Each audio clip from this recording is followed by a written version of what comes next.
Hail and well met. Welcome to the episode 4 of Villains Wanted here on the Dungeon Scrollers channel. Apologies for us being a couple minutes late. There was a rogue artificer and his many non-horse-drawn carriages that were trying to get in the way of some of your favorite performers here. But we are all here and we are ready to go. I am Eric Scott DeB playing Nikolaus, the necromancer. He's really a decent guy. I swear, he makes lots of friends, makes them. Anyway, take it away, Allie. Hi, everybody. I am Alexander Pitchford, or Allie for short. I am a writer, game designer, and TTRPG streamer. Uh, sorry. Tonight, I will be playing Lady Hellblade, who I have been really, truly, thoroughly enjoying so far. But I'd also like to tell you about one of our sponsors, which, as ever, is Idle Champions. Idle Champions of the Forgotten Realms is a strategy game that unites iconic Dungeons and Dragons characters from novels, campaigns, and popular shows into one epic adventure, including Farida, Havilar, and Mahen from the Brimstone Angels novels. The game is available for PC and Mac on Steam and Web, Epic Game Store, Google Play, Xbox One, PlayStation 4, Nintendo Switch, iPad, iPhone, and on all Android devices. For more information, check out idlechampions.com, and don't forget it's green grass. I believe right now, I think. Is that right? Yeah. Yeah, so go check that out. They have these rotating events throughout the year, so they're definitely always worth a look. Yeah, they just redid their adventure system, and if it's been a while since you logged in, you should go in and check it out because the new system is much more flexible and very rewarding. So, hey, what's up, everybody? My name is Yang Wang. I'll be playing Tusher, your incredibly tall Warforged Swarmkeeper thief who cares a lot about what you are eating. But I'm also going to talk about our sponsors. We've got 2 dice sponsors on this channel. First one is Norse Foundry. They make incredibly awesome dice using all sorts of really interesting, beautiful materials such as bone, glass, metals, etc. They offer like just some of the most premium, high quality dice out there on the market. So if you're looking for like a great gift or something to really like express and represent your character, and get some oohs and ahs at the table, go check out Norse Foundry. Also, you can check out phoenixdice.com. They have awesome, beautiful dice that are made from 100% recycled materials. They take all the stuff that we might have otherwise put into the earth and reforge it so that you could put it on your table for good use. So check them out. They are both awesome. Roz. Thank you. I was stuck in that crazy artificer, horse-drawn and non-horse business, but I was able to toss my wig off from where I come from at Questkeep today and race home somewhat still glammed from set and be here today to play Hemlock, your platypus druid who is extremely excited to join y'all again. Thank you so much for having me, Dungeon Scrollers, and I will toss it to Jake. And hello, everybody. My name is Jake Hipsch. I will be playing every character but the characters here, as I am our GM for this evening. I am so grateful to be playing with you all, to be playing with Hemlock, Nikolaus, Lady Hellblade, and Tucher. And I'm really excited to do Villains Wanted in this strange, kind of chaotic world we find ourselves in Limbo. And I'm excited for you all, audience, to be here and join us. Stick around as we watch our heroes try to both be villains and heroes at the same time. Outside of just running this game, I generally run Dungeons and Dragons games on various streams, so come and check me out, and I'm so glad to be here. I just have to say, Roz, for the remainder of this evening, I do feel like Hemlock, as a platypus, has gotta have the rad eye accents going on. I just feel like that it would be so fun, and that's, at least in my head canon, how things are gonna go. I love that for Hemlock, yes. I mean, we did do your makeup during last session. That's true. Is there anything else before we get into tonight's session? I'm ready to go. Okay. Well, then let me catch you, audience, up. And for you all, we had a doozy of a session last session. Our party our heroes, with air quotes, right? They work for Galahad HQ and actually serve as clandestine secret villains for heroes across the realm. The goal being that when heroes have nothing else to defeat, they kind of turn on each other. Cue our party to kind of step in and pretend to be villains, get defeated, and so that everybody's happy. But over the course of the last few sessions, our party here has been discovering that something is amiss at Galahad HQ, and perhaps William Blakely E. Galahad, the CEO of Galahad Corporation, might be more nefarious than he lets on. Discovering a couple of clues, our party had manipulated an arcane portal and eventually jumped to the plane of Limbo. A land and plane of raw chaos. Arcane energy swirls and whips around this place. But in order to find stability, you must channel your mind and hold yourself strong to create land underneath you. Our party did just that. With some really cool checks, Hemlock managed to get kind of like grapple and start driving this massive sort of pillar that is an empowered locate object spell, a locate creature spell, and drive it over to this fortress that's been under attack by these strange and semi-terrifying creatures, the Slaad, which are natives of the plane of Limbo. One of the key things about this plane is that our party knows that there are some heroes stranded here who go by the names the Cloaked Marauder, the Lady of Steel, Emerald Candle, and Swift Lightning. Our party arrived. They started breaking into the fortress, and the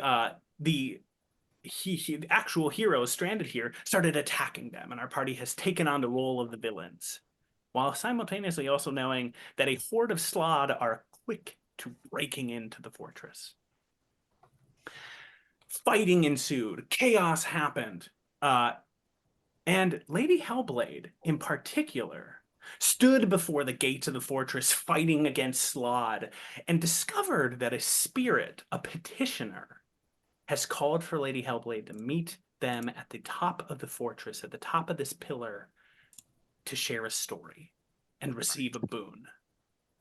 At the end of the last session, Lady Hellblade took a portable hole, flipped it over, and a devourer, a terrible ancient creature of undead, pulled itself out, turned to Lady Hellblade, said, "My liege," before charging off to fight the Slaad on Lady Hellblade's behalf.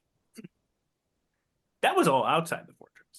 Inside the fortress, Hemlock ran around, was farting everywhere, spreading mud everywhere, and spreading various bits of gunk. The Nikolaus used much magic and sort of was moving around invisibly, trying to figure out what was going on with one of the heroes, Swift Lightning, who was dead. Investigating a little bit further, figuring out what was going on, you realize that, yeah, Swift Lightning is dead. And now, as we come into the session, Swift Lightning is standing just a ways off from that body, announcing that he's back alive. He's here to defeat you all.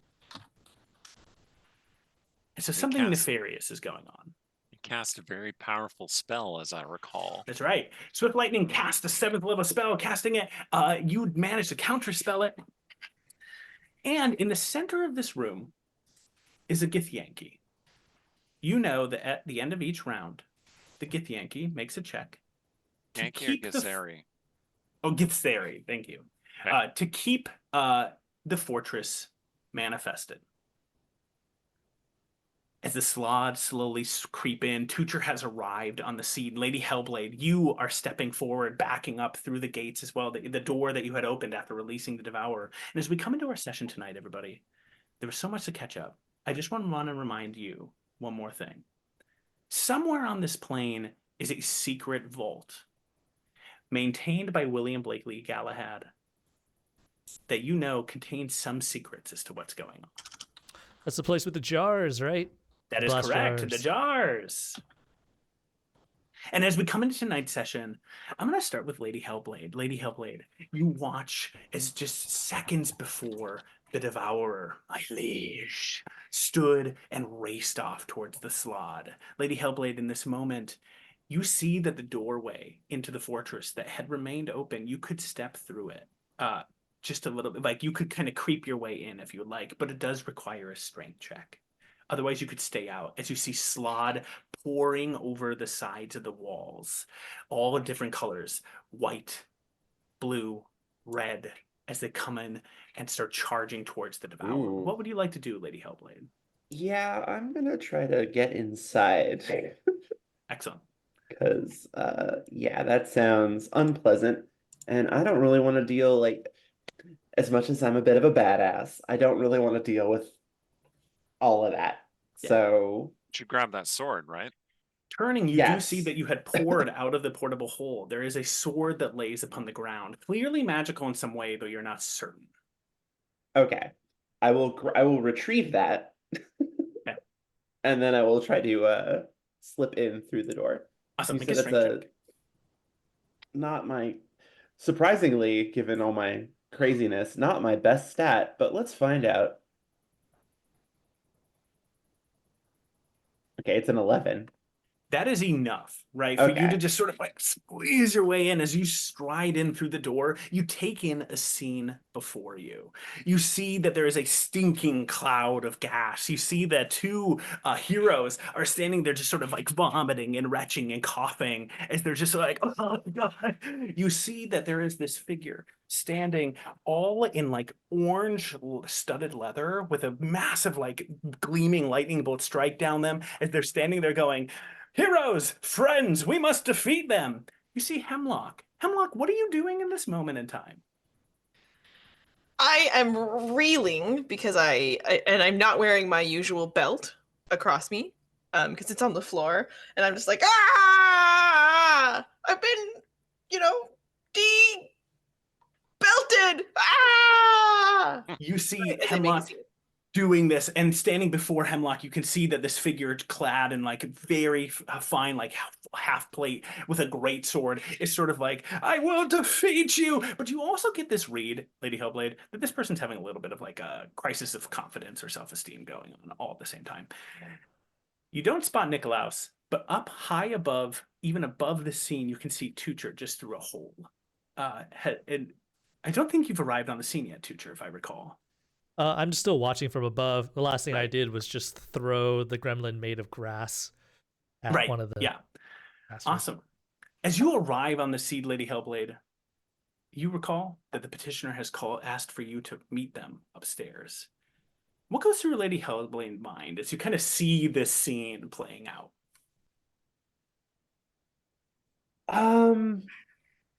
They've got this, right? Perfect. I think they've got this. As that thought crosses your mind, everybody roll initiative. Remember, we're all still in the group chat, so God, I just rolled a 1. Oh, no. It's okay. It's initiative. It's initiative. It could be worse. So it's total 6. 18. Hey. 13.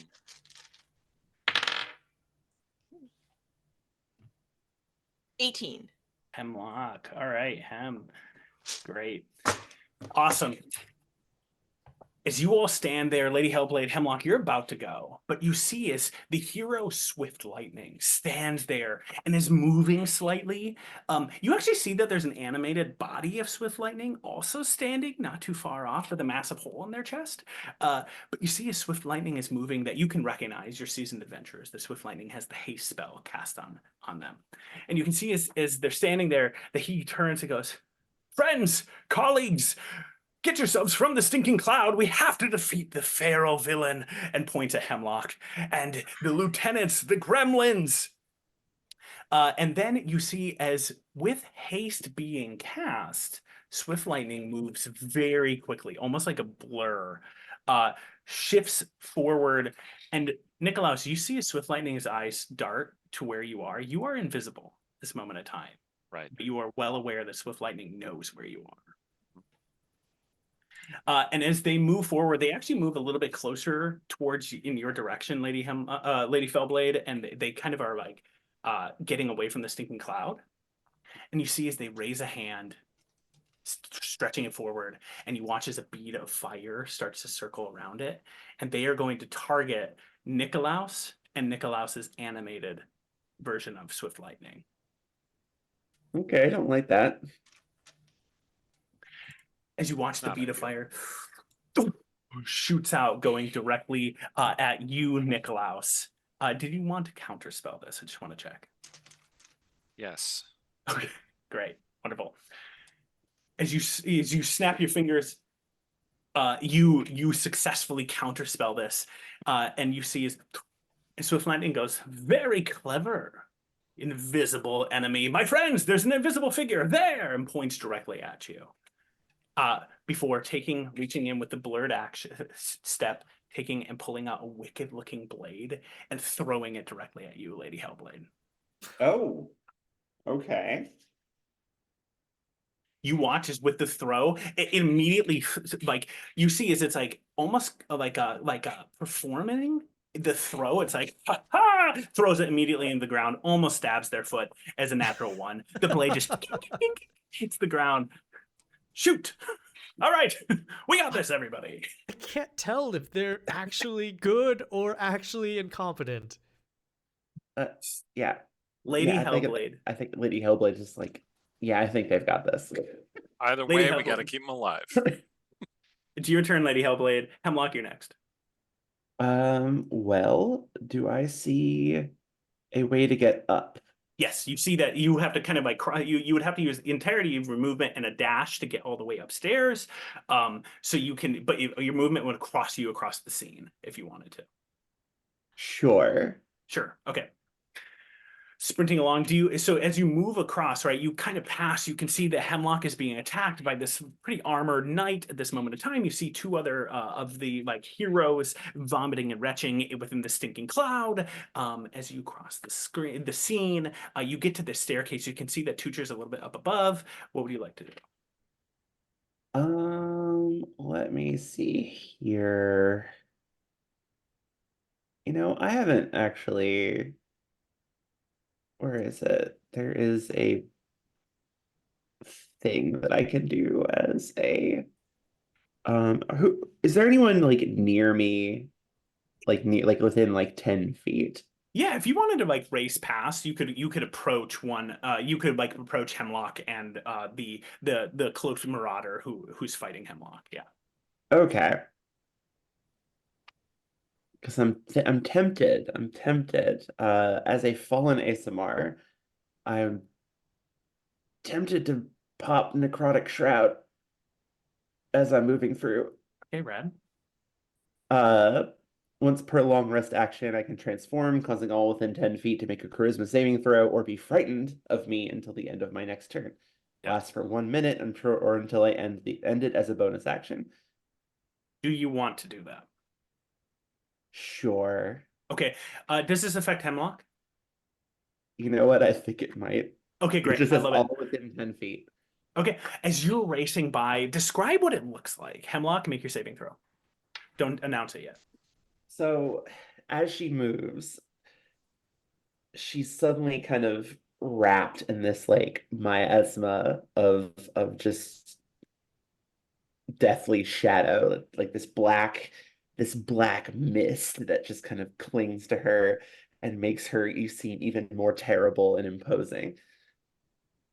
Okay, as you step forward, right, and you can see the glowing, beer-burning eyes of your mask as you go. Hemlock, what was your saving throw?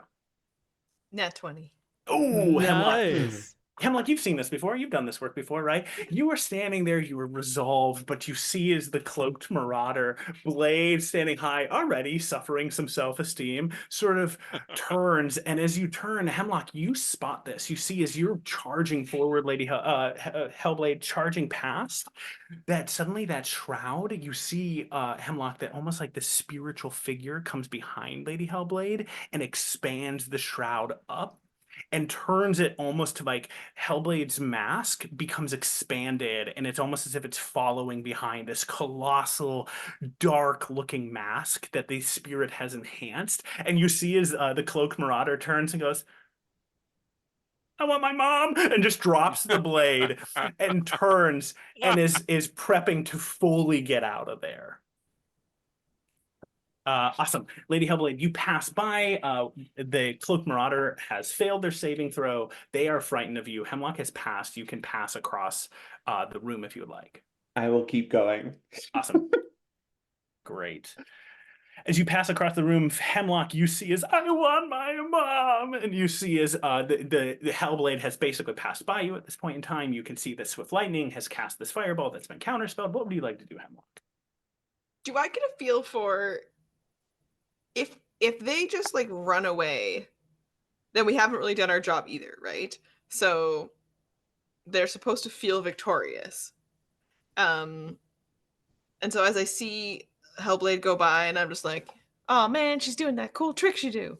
I will also want to pretend to be a little bit like, ah, what has happened now? Perfect. Awesome. Yeah. I want you to make What is this? If you want, you can try to make the resolve of Cloaked Marauder come back at this moment in time, like you've done before. You need to make a performance check to do so. Okay. Well, Oh, nice. remember, Go ahead. I was going to say Lady Hellblade is supposed to be the backstabbing lieutenant, right? Right.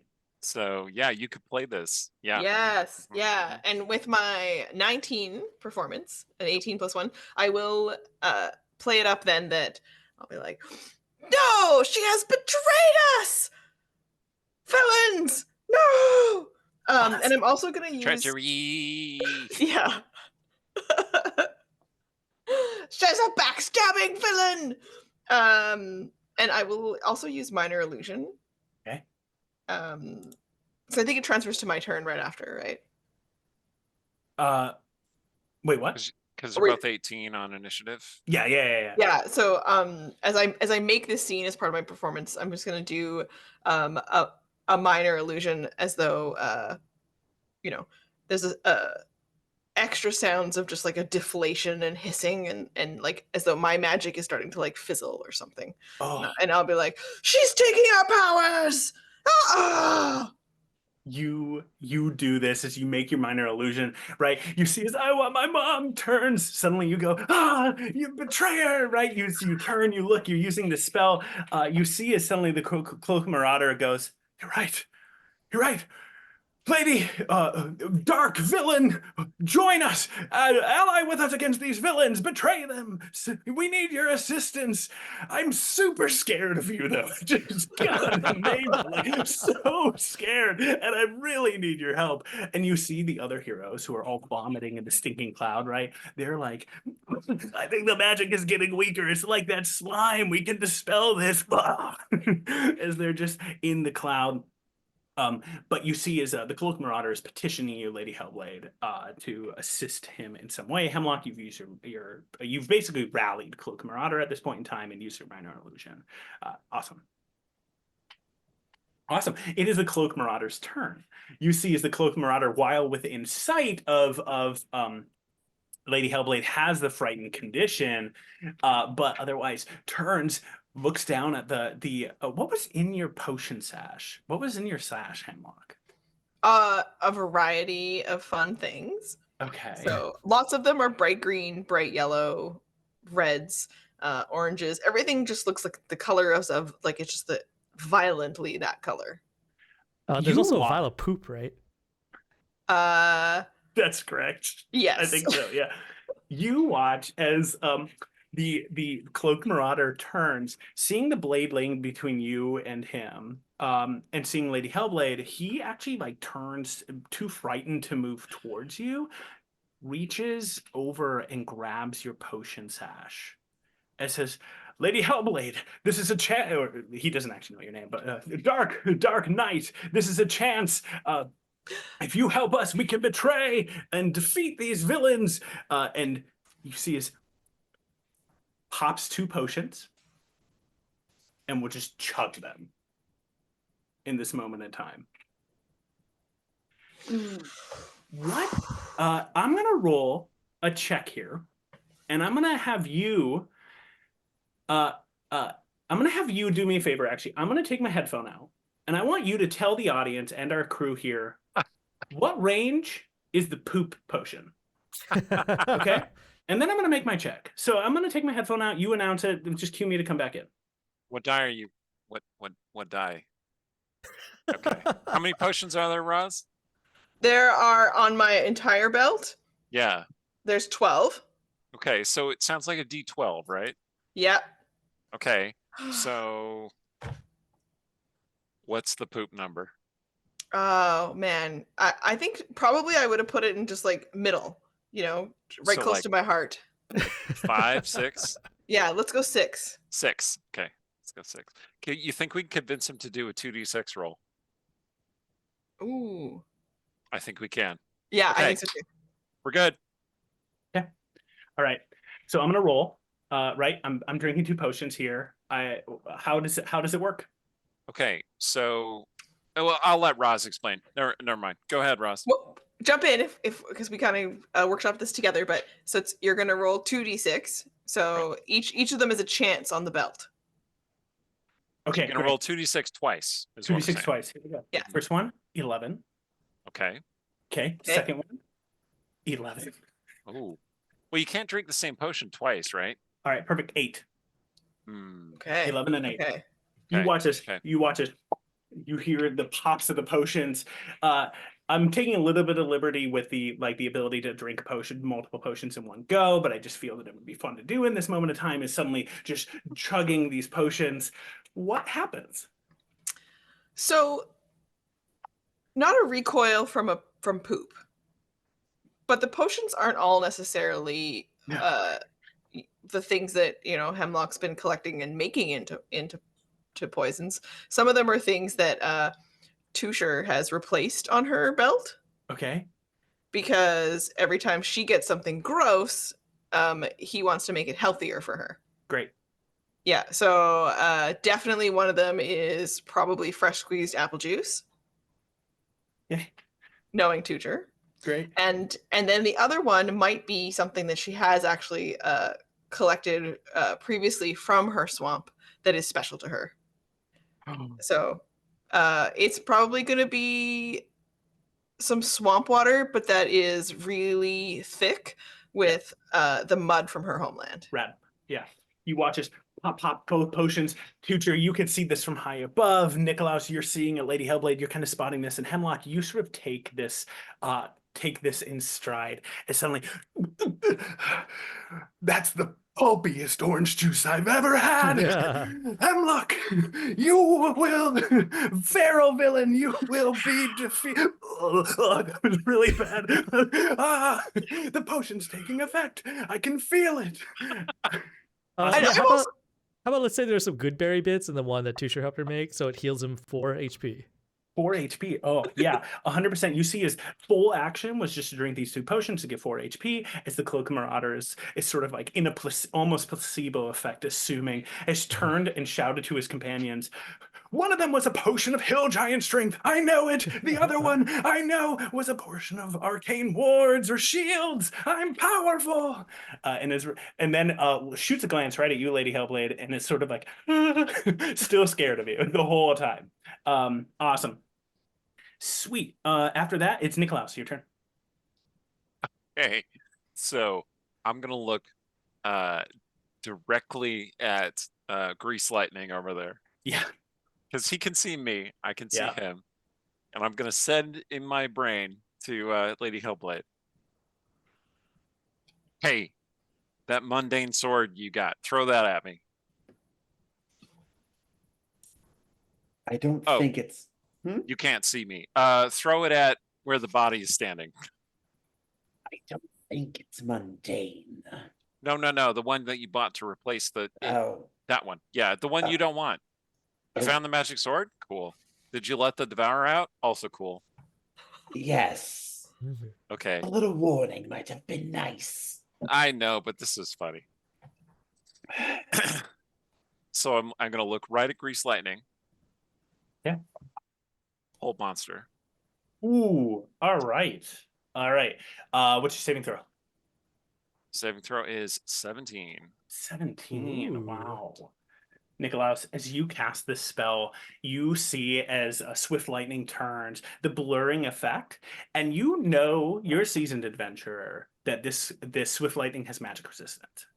And you see with rolling advantage on the check, suddenly just sort of like a, you cannot hold me, breaks the whole monster. Okay. Now, keeping eye contact, I just casually walk backwards into the stinking cloud. Terrifying, terrifying. I don't know how to I think would, about that. I would, I I love would it. almost throw a rude gesture in there too. Just Well, be like, I mean, Awesome. back into the sinking cloud. Come get me, buddy. Yeah. You go back into the stinking cloud. Awesome, Nicolaus, you did that. As you back up, you can hear Lady Steel and Emerald Candle, right? They're vomiting in the stinking cloud. They use on their actions is because they start their turn in the stinking cloud. And I just have to double check how it works if they start their turn in there, right? You can see that they're basically starting to move their way out of the stinking cloud. Is there at the start of their turn, make a Constitution saving throw. So you see as both of them make it. You see as Emerald Candle is like, just vomits again, still sort of staggering.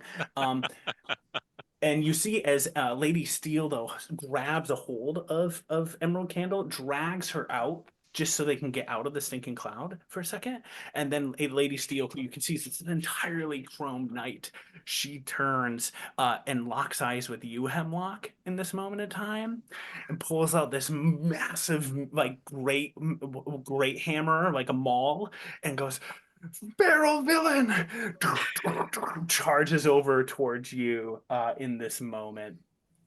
You see is then she makes she is going to, as she gets close to you, make 3 attacks against you. Oh my Hemlock. goodness. Hemlock, what was your AC again? 14. Okay, awesome. You watch as the first strike swings, hits into you for a second. You then see as you see her, Lady Steel, go, by the power of the chrome, and smites you at the same time.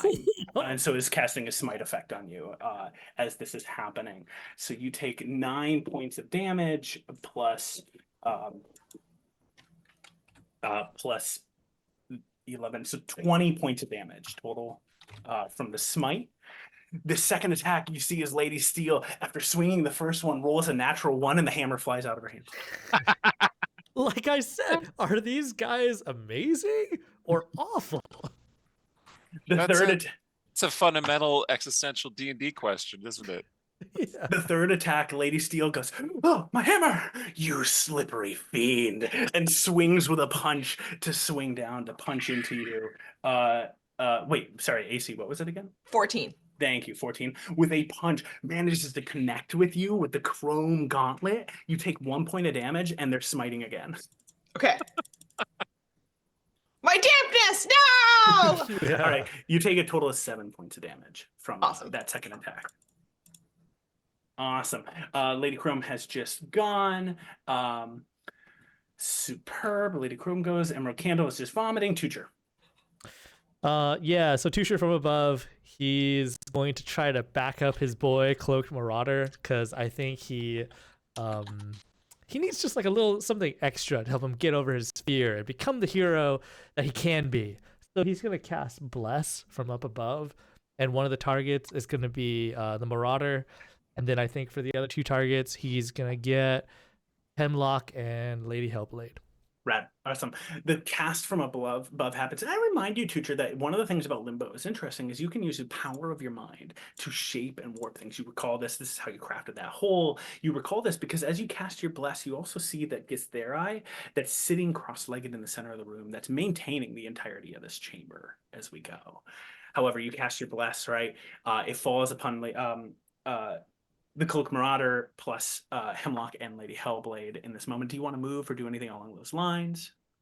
I'm gonna use my bonus action to go into stealth mode and just go into the shadows. Yeah. You start to shift off into the shadows, and as you do so, we come to the bottom of the round. Because their eye is going to make their concentration check. This is to see how well they're maintaining. 15 on the die. They're doing great. They're maintaining the space. All of you hear this roar from outside. You hear, we will save Timric.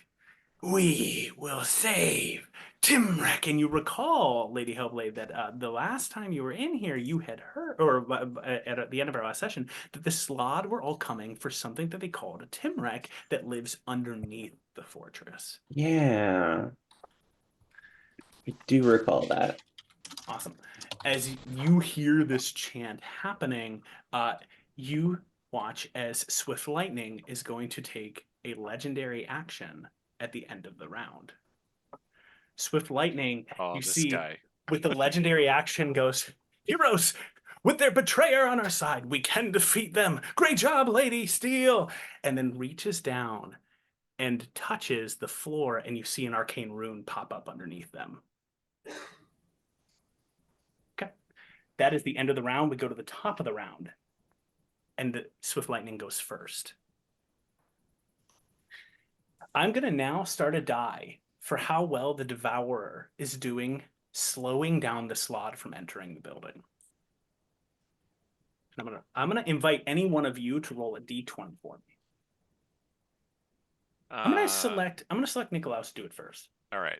That makes sense. I mean, I originally put him on the board kind of by manipulating Lady Hellblade into releasing him. I rolled a 13. 13, awesome. Great. You hear suddenly fighting outside starting to grow. Tutor, you're up above. You can actually spot what's kind of going on. You notice that the Devourer has cast our necrotic aura, and as Slaad are jumping, the Slaad are disintegrating around the Devourer in this moment in time. As the Devourer is just laying into the crowd, right? Full like Sauron from the beginning of Lord of the Rings, right? Like just like roasting Slaad left and right. Yeah, but I think Tusher is like projecting these images for the rest of his party members, but like his imagination is not as cinematic, so it's kind of more like even just like a little picture book like of animation. Awesome. Awesome. You watch a Swift Lightning on their turn. The UC is they're going to do two things with their hasted action. They get two actions. The first is that they are going to, with their action, man, okay, I'm trying to plan around you, Nicholas. It's so annoying. Like, you are very annoying to me. You see this Swift Lightning. Good, that means I'm doing well. Pulls out a blade, and you see another wicked-looking dagger has sort of emerged. You notice it's almost being conjured in some way, and then just turns and whips it at you within the cloud. Me specifically. Yeah. Okay. They do not roll at disadvantage. They can just straight up see you. Yeah, sure. Is what you're picking up. Even through the cloud? The cloud does not. Oh, the area is heavily obscured. You're right. I am gonna roll with disadvantage. Okay, with a 12 on the die. What is your AC? My AC is 14. 14. You watch as the dagger flies forward, and what AC does that hit? Because I might want to cast shield. It is gonna hit. It's gonna hit. I know, but you're not gonna tell me. If shield's gonna protect you? Yeah. I can't. I'm sorry. I don't have to, right? Wait. I mean, it's up to you, really. But like, let's see. I think here's what I'm gonna tell you, Nicholas. Okay. Again, yeah. It's when I'm hit by an attack or targeted by a magic missile spell. Yeah, I will try. Why not? Okay. I got the slots. I'm gonna cast it. You pull My up your AC shield. becomes 19. 19. You successfully defend against this. Okay. You had a +7 on the attack. And so as the dagger hits, you see as it almost like starts to bend the shield in, and it's the dagger flies, and you see it lands against the ground. Awesome. That was the hasted action. You watch is then that Swift Lightning, the rune now sitting on the floor, has flared with a little bit of arcane magic. You see as Swift Lightning turns and is going to reach out a finger and be casting a 7th level spell on the Gistheri in the center of the room. I can't do anything about it because I've already done a reaction. Okay. You all watch as Swift Lightning goes, Hey. friends, heroes, we need to fight against these villains. Trust me, this is also a traitor. And Swift Lightning is making now a deception check against the other heroes in the room. Yep. Okay. With a 19 on the die, you see as Swift Lightning turns, pointing, and you watch his finger of death pulls against Swift Lightning's hand.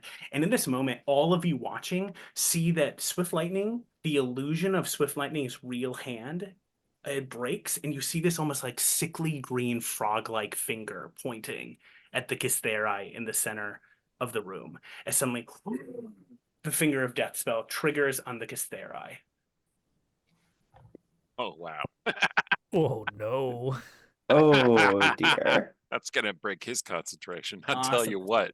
All right, with finger of death Just a bit.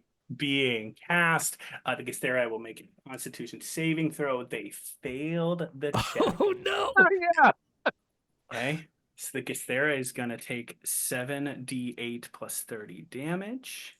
Oh, is that all? Yeah. Yep, just that. Okay, awesome. Awesome. For 65 damage, you see as the Githeri, the finger of death hits the Githeri, and you see as she kind of like starts to grab her head, you see his flesh pulls away in this moment of time. Make a concentration check. It fails the concentration check. Oh, And Hey, they could have suddenly- rolled a natural 20. It's I possible. know, I tried. It's possible. And you see as Swift Lightning's form pulls away for a second, and you see this green Slaad, this spell casting Slaad, standing there for just a second before it pulls back on the spell of Finger of Death, pushing very hard in this moment of time. And you see with the Githeri sort of shattered and broken, you hear something of the fortress starting to quake, and you see as portions of it, Tutor from up above, you see as just portions are breaking away immediately. That the Githeri cannot hold this thing stable at this moment in time. That was round the first turn. Lady Hellblade, is your turn, followed by Hemlock. Okay. So I'm going to do as Nikolaus suggested. Pull off the big great sword that I purchased and fling it. Okay, awesome. Down at my zombie. Yes.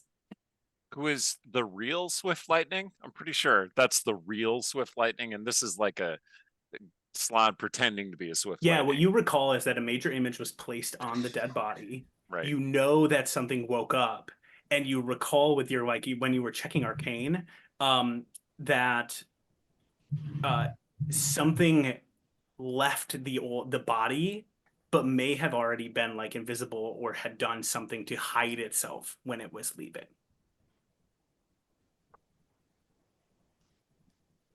So this blade, ging, ging, ging, ging, lands there. I'm going to give you that as just like a bonus action, Lady Hellblade. That's really, really fast, right? So you have your action, your movement left. Was just supposed to look dramatic. Yeah. Ooh. Yeah. You know, flinging at the. All right, with that, I'm going to I guess I'm going to head up. Okay, racing up the stairs, you get up there, and I think you're gonna get to the top at this point in time. You can actually see as you're running up the stairs that the stairs themselves are starting to like kind of crumble, like almost shale-like underneath your feet as you run up them. The concentration of the Githeri starting to fade and dissipate. As you sprint up, you see Tutor is fully vanished. So you get up there and you can see the large pillar, and standing at the top of it, you see this spectral blue figure sort of standing, the arcane winds blowing their spectral cloak. And as you get up to them, the petitioner turns down to you and says, "Welcome. Let us share stories, and you shall receive a boon."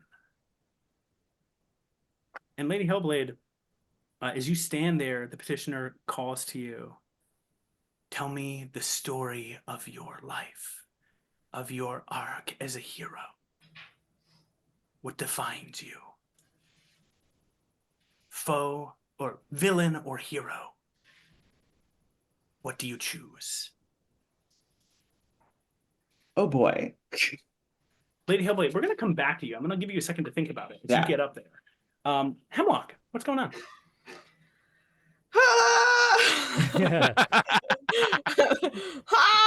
A little internal screaming and that escapes out of the front of my bill. Can I tell if in the center of the room they're actually dead? Looking at it, they're alive. The Oh, Githeri okay. survived it. Okay. But the concentration was broken. All right. I will throw my healing spirits towards them. Rad. So that's my yeah, I'll do it as the geese. Aw. Yeah. Yeah, just Yes. honking it up. Yeah. And they'll be like real mean and angry and just hissing at everyone else. Yeah. Yeah. Okay. Okay. It's not a lot of hit points back, but every little bit helps.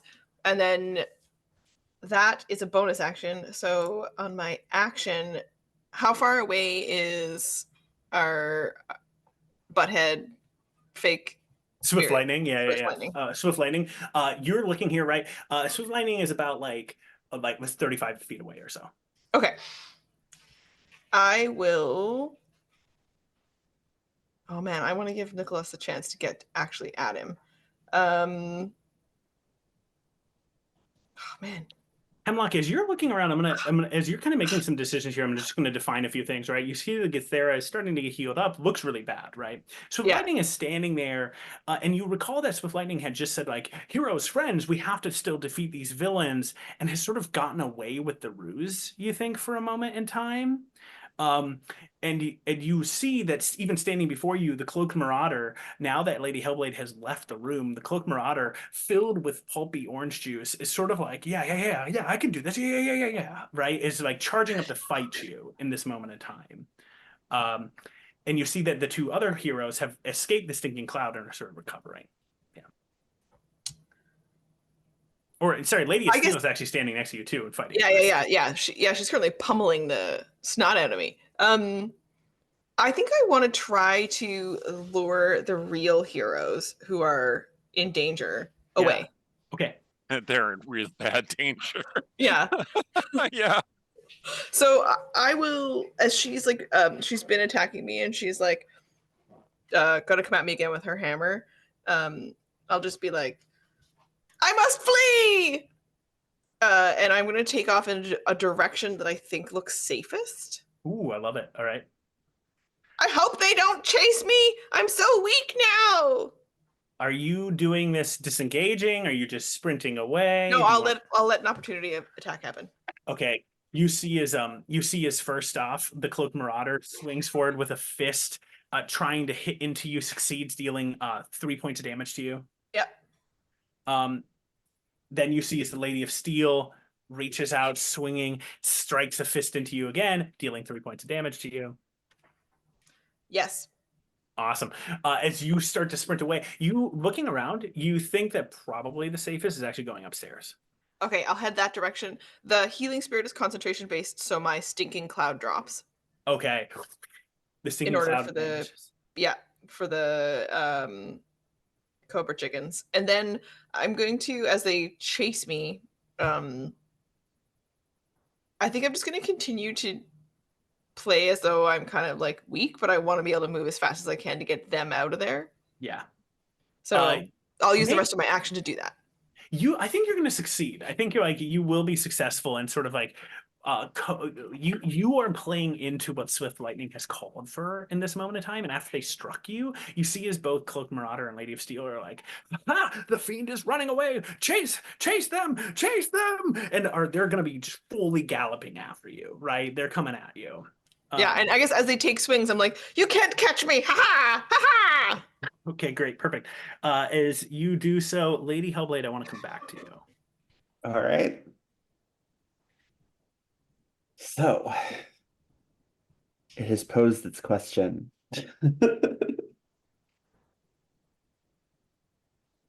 I tried to be a hero once,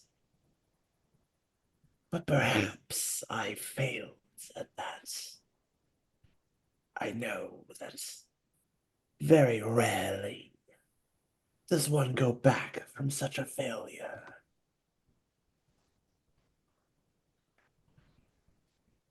Do you wish to try again?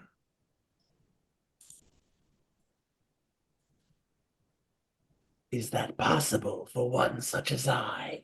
As you say those words, the first you see is 1/3 of the spirit washes towards you and touches the blade that you're holding. As you look down at the blade fully unmarked but arcane in some nature, suddenly acquires written script upon it. And it says, I call to thee. In blue arcane script across the blade. Lady Hellblade, we're going to come back to you. All right. All right, Cloak Marauder goes, the feral beast is running away. Well, I'll go get it. I'll go get them. And it's fully like chasing after you. As you've gotten to sort of the stairs at this point in time. You've taken, if you wanted to, you could have dashed action to get to near the top of the stairs, Hemlock. Right. See, Cloak Marauder is doing the same. Is sort of sprinting after you in this moment in time. You see as they're running, they reach down and pick up their sword. In the process, now that Lady Hellblade's not there, they can kind of approach you closer, and this shouts over, you see, with the hill giant strength, we are dispelling the magic, we're defeating this feral beast, and runs forward and manages, needs to use a dash, so actually won't be able to strike you, but has drawn up to you again. So basically standing next to you. Could. I only have a 25-foot movement speed. So if I dash and they dash, unless they started a lot farther away from me, they might catch me. They have to dash to get to you though, so Okay, they can't. okay. They can't strike you at this turn. They're basically just standing next to you again. Good news for me. Cloak Marauder does that. Nikolaus, it's your turn. Okay. So, are all the heroes fled up the stairs, or is there still one down here? There's still two down here. You think they're going to be following Hemlock? Okay, I'm going to delay until they run off. Superb. All right, you delay your turn for a second, right? You see as Lady of Steel turned and does the same thing. Basically chases you, Hemlock, ditching her hammer at this time, and has to use a dash to get up to you. So now both, again, Lady of Steel and Cloak Marauder are standing next to you. Emerald Candle is then going to go, and Emerald Candle sort of looks back and forth, and Swift Lightning says, go forward, kill them, slay them. And Emerald Candle is going to cast a Misty Step as a bonus action and port nearby you, like next to you, Hemlock, in this moment in time. And that is a bonus action to then reaches up with a bolt of fire and throws a firebolt at you. Missing. You see as it throws it, hits the ground next to you, and Emerald Candle's like, dang it, I still have this horrible taste in my mouth. We're going to defeat you, you beast. Awesome. After those two go, now Nikolaus. They're out. All of them are out of the room, but Swift Lightning, who turns and just stares at you. So, we will fight. Maybe. What is it you want? The face pulls away, now the greenish frog underneath. I wish to release Timrek. I have no problem with that. Very well. But Timrek requires food. Leave this one behind, and I shall not deal with the rest, and points at the Githeri. I'm just going to check my alignment real fast. Lawful neutral. I have no problem with that either. Nikolaus. Rook. It's not in the contract. Nikolaus, as you say that, you see as the green sod says, then go up above and let me finish the awakening. Very well. But you will remember this for when I ask a boon of you. Okay. I'm going to head to the stairs. All right, Nikolaus, you start leaving to the stairs. Can I make an Superb. insight check while I'm watching this from above? Tutor, you see all of this. Yeah, can I insight the Slaad? And his eyebrow wiggle? Yeah, what do you want to know? Oh, will he honor this boon thing? Is he like, I mean, oh, probably yeah, not. yeah, Oh. yeah, I'm definitely Yeah. sensing, definitely sensing something. Nikolaus, don't believe him. We don't even know what this thing is gonna be. We're heroes, remember, Nikolaus? We Well, you know are what? villains. You know what, teacher? I will give you the insight check. I will actually have you do an insight check. Oh, You've okay, not sure. really maybe worked with Slaad a lot, right? So this is 21. like, oh well, all right. You looking? Do you think that like the Slaad's like, okay, these blokes are gonna leave the plane? Like, what? Okay, whatever. I'll cut a deal, right? Who cares? But you think that more what you read in this moment, teacher, is by simply agreeing as easily as he did, Nikolaus has maybe gained favor. Like, he has fully played into the Slaad's goals and motives in this moment of time. And you see is Nikolaus, who's invisible, like you can get the sense of where Nikolaus maybe is moving in this moment of time. You see that the Slaad is sort of like breathes like out relaxedly, like was tense, like that this was stressful for the Slaad, and that Nikolaus, by cutting this deal, has maybe like made the Slaad's life pretty easy. And yeah, that's what you get. Okay. Interesting. As Nikolaus, you make your way to the stairs. That's your movement. If you want, you can make your way all the way up. If you Did the want. Slaad communicate with me verbally or through telepathy? A telepathy. Okay. Tusher, I'm just going to assume that yes, you heard that because I would have conveyed all that to you because I have no secrets from my teammates. So. It's Okay. actually just funnier if you two stare into each other's eyes and then it like wiggles its eyebrows and I'm like, what does that mean? And then I just like, well, I'm he invisible. favors you. I'm invisible, so it's just the Slaad like looking around and looking Yeah. at one spot in particular. It's like, Do Slaad have eyebrows? Like, Yeah, it's just so brows. spooky. It's like horned lizard eyebrows, right? Yeah. I like it. Awesome. All right, All right, Nikolaus, well, you get to the stairs. So I'm going to move to the stairs, and then I am going to assert my will to stabilize the area. All right, make a Nice. intelligence check. 13. Okay. So if I can only stabilize some of the area, I'm stabilizing the upper area. Okay, with a 13, you start to stabilize the upper area for sure. Awesome. You're kind of like, as you're stepping up, right, as your will is with each footstep, you see as the shale of the dirt and stone underneath you starts to break away and get replaced with tombs and gravestones. You see as if like your graveyard footsteps are starting to kind of like embed themselves up above, right, as you're going up these steps. That was your movement to get the stairs. You can see all the heroes are like chasing Hemlock in this moment. You may choose, if you want, you're not noticed, you could go all the way up if you wanted to and basically leave the downstairs scene as the rest of them are starting to do, or you could take an action in this moment. Does it require concentration to stabilize the area? It does. Okay, so I can't cast a concentration spell. Yeah. How many corpses are down there in the area down below? None currently. Right. That's a shame. Except for my zombie friend. Right. With the big sword. Right. I'm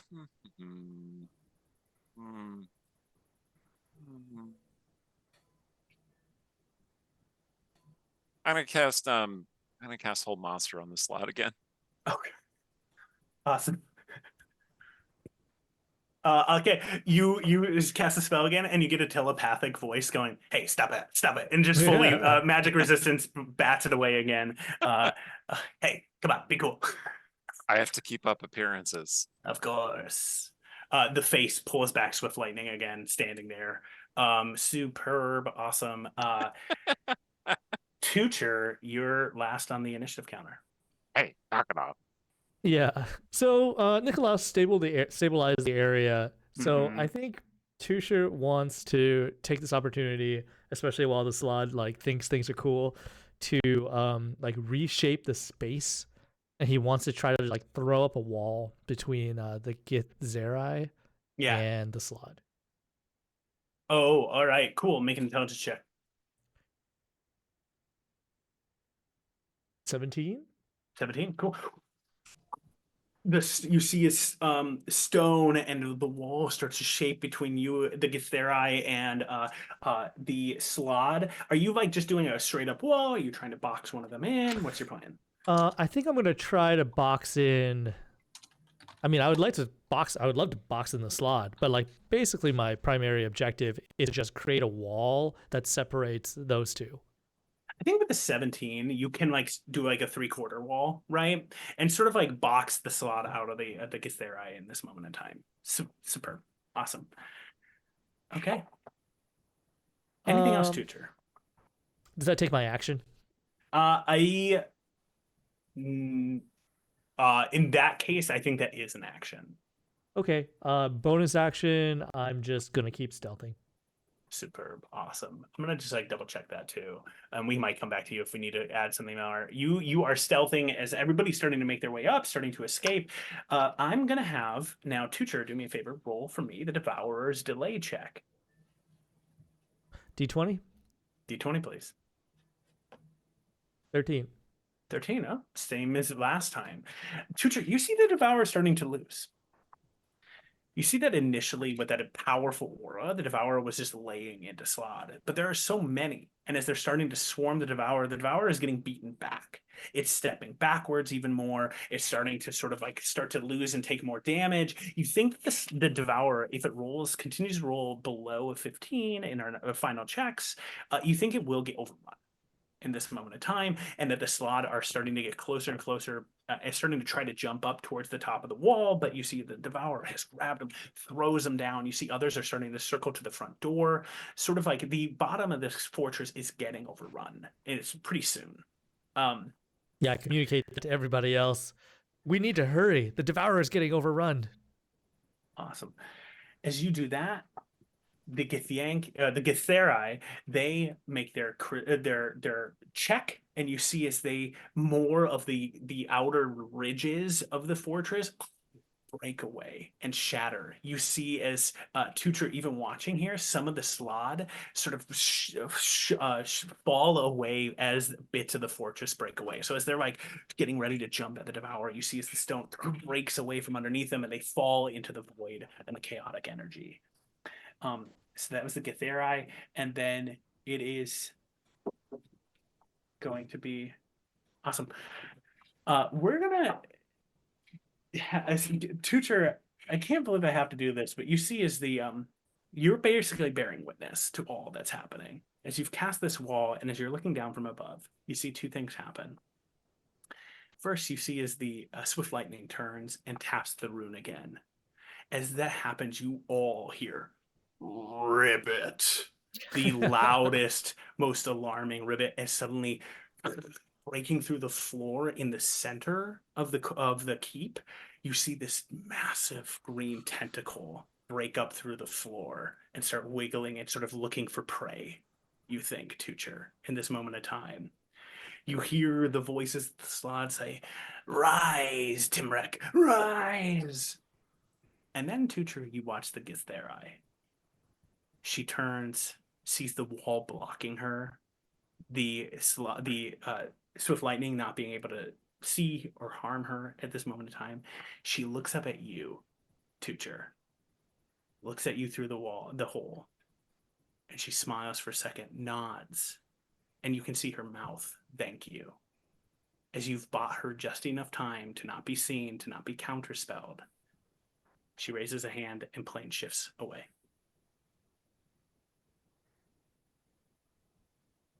Amazing. These Okay. heroes are often a bit more experienced than we thought they were. Okay, Awesome. Some of them. some of them. At the end of the round, we go to the top of the round. You again hear ribbit. Another tentacle has emerged. Swift lightning is basically spending their turn finishing the ritual as necessary to start waking up Timrek. Lady Hellblade, we're going to come back to you. Hemlock, you first. As I continue to like up the stairs on my little flippers, and I'm how many of my companions can I see? You can see everybody. You can basically just see Lady Hellblade at this moment of time. Tutor's been hiding, but you're aware of their presences in some way. Awesome. And Lady Hellblade is the deceiver for me. So as I approach and I get to the top and I turn around and I look back at the heroes chasing me, and at Lady Hellblade, I have to make sure at least you go down with me, and I'm just going to like feral leap at her face. Oh, I love it. Like full platypus bill hissing.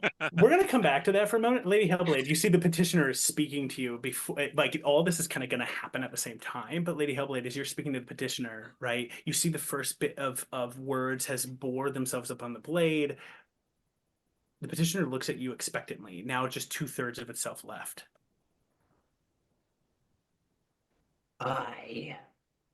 Well, you wished a story. I was a hero, yes, a paladin, a holy warrior. And yet, when our circumstances seemed most dire, I broke my oath. I slew my companions, and I pledged myself to darkness. She kind of will glance back at that. We see how that went. Fully a platypus hits you in the face. Yeah. Awesome. Perfect punctuation. As you say that, as the platypus hits you, you hear the petitioner yet again, though, say, "Your story is accepted." And another third of the petitioner vanishes and writes itself upon the blade. And it says, "I call to thee to choose a path." The platypus has fully hit your face in this moment of time. You're selling this moment of betrayal. I'm going to move from you to DC as the cloaked marauder. As you jump, the cloaked marauder and Lady Steel had swung to hit you, Hemlock, had failed to do so in this moment of time, just rolling poorly. So they both charge. The cloaked marauder races up and is charging still towards you and saying, "I will help you, Dark Knight. We will defeat this feral beast," and has now gotten onto the airship with the pillar with Hemlock and Lady Hellblade in this moment of time. Nikolaus.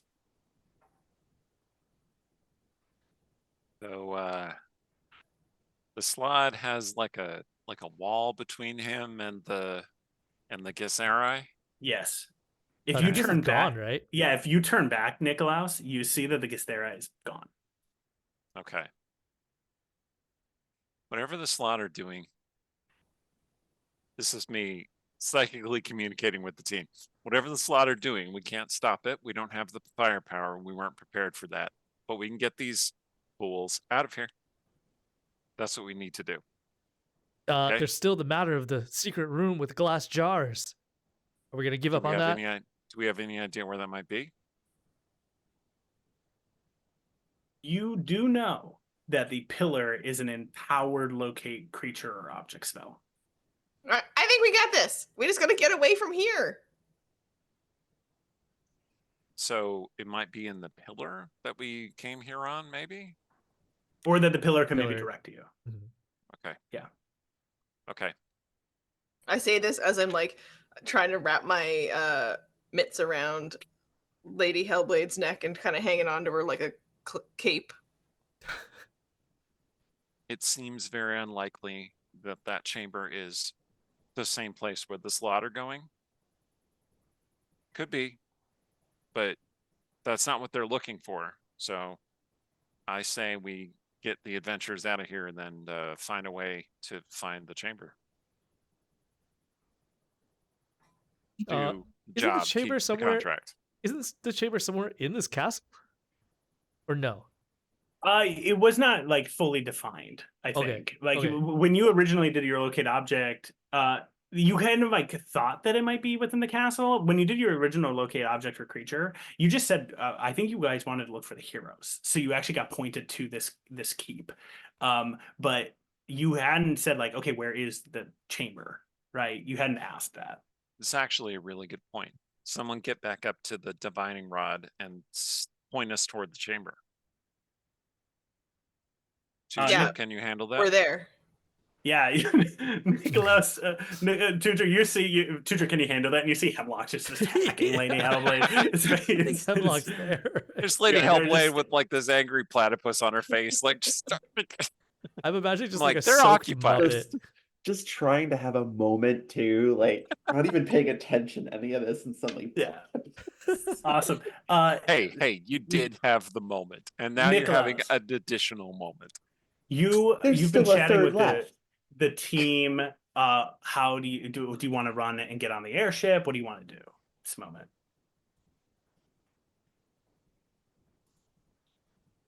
Well, I got to make sure the adventurers get out of here. Yeah. Do we have an escape route for them? You think that they're all like chasing Hemlock. So where Hemlock being on the airship, you actually see the Cloak Marauder has gotten up there. You think Emerald Candle, like the inertia of these heroes is that they're gonna get on there and be like, yeah, we're gonna defeat Hemlock, right? Like that's kind of then their MO. Okay, but do they need me to thunderwave any of them up onto the airship? If you want to, you can. Go. Okay. Awesome. Yeah, why not? Why not? Let's go here.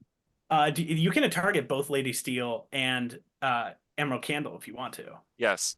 Okay. I am well, what I would like to do is kind of shift my focus or just let go of my focus so that the area starts breaking apart, gravity stops working, right?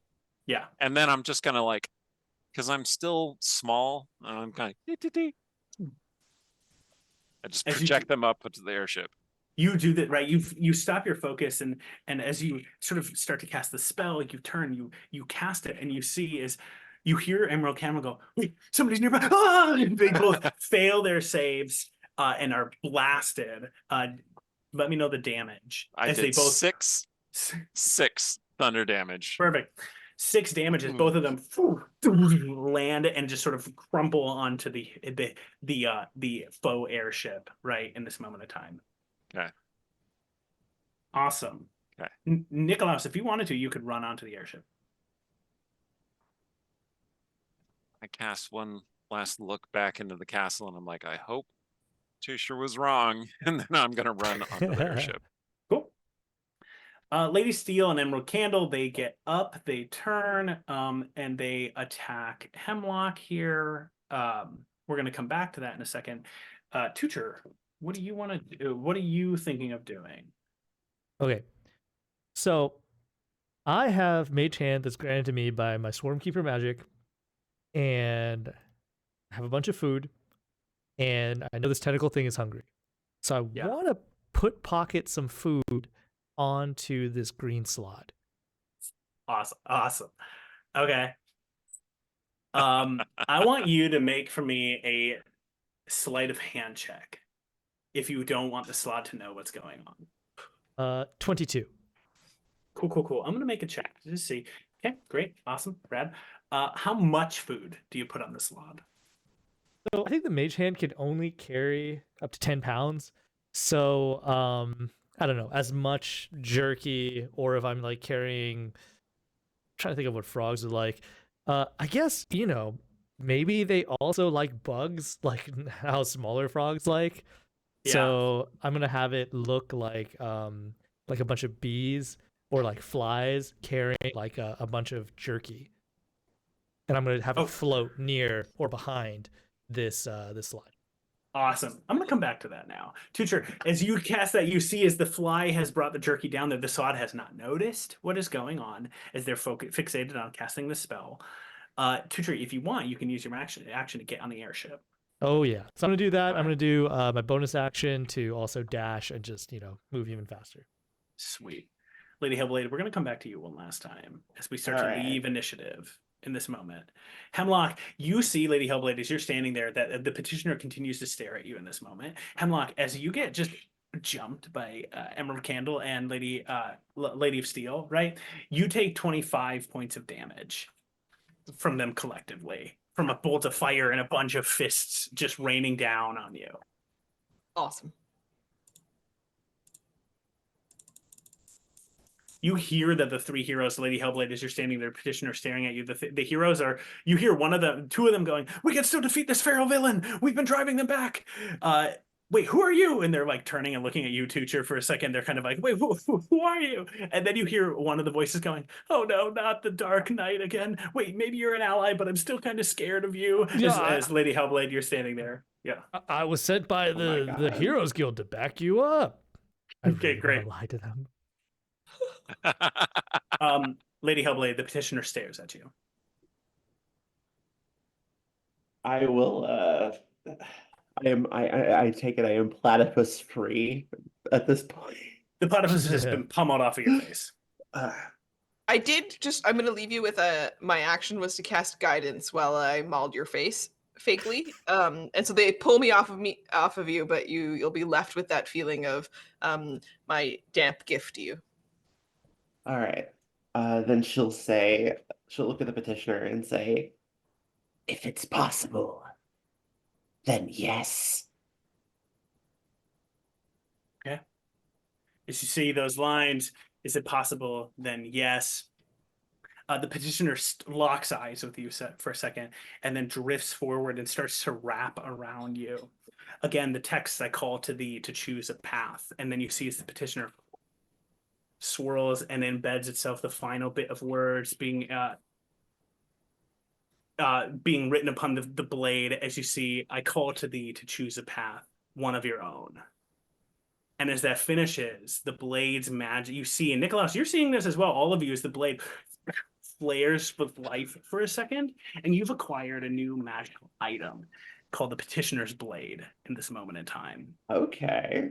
I'm going to send you the description of it, but you inherently know what it's asking of you. And I'm going to describe briefly the premise. Going forward, you have 4 charges of the Petitioner's Blade. When you use a charge of the blade, you can decide what alignment to do, good, neutral, or evil. You get a boon or a spell cast based upon what you choose. Should you choose 3 of your 4 charges to be the same alignment, the blade will transform. All right. Awesome. So as you hold there with the Petitioner's Blade, you see his magic flares around you for a second. You see as the blade, as you hold it, suddenly flares. And you've seen this before as a paladin, as a scholar. You see that it flares, becoming a holy Avenger blade for a moment in time. You see as it vanishes again, becoming just this basic greatsword with the writing ascribed upon it as it's transforming again, almost flashing options to you. You see that as it goes to its almost neutral state, it says a path not yet defined. And then you see as it flips again, the Holy Avenger flaring and then corroding to darkness, becoming the Unholy Revenger, the inverse of the Holy Avenger. And you stand there holding that for a second. And then the spell passes. You have the Petitioner's Blade. The choice is yours, eventually. Awesome. Right. You do that, suddenly the castle starts to kind of spiral and fall around you, and you hear ribbit, ribbit, as all of a sudden all these Slaad are starting to jump up. The Devourer has been starting to kind of like get overrun at this moment in time. I'm gonna have Hemlock roll for me a d20 for the Devourer. 5. Oh Okay. no.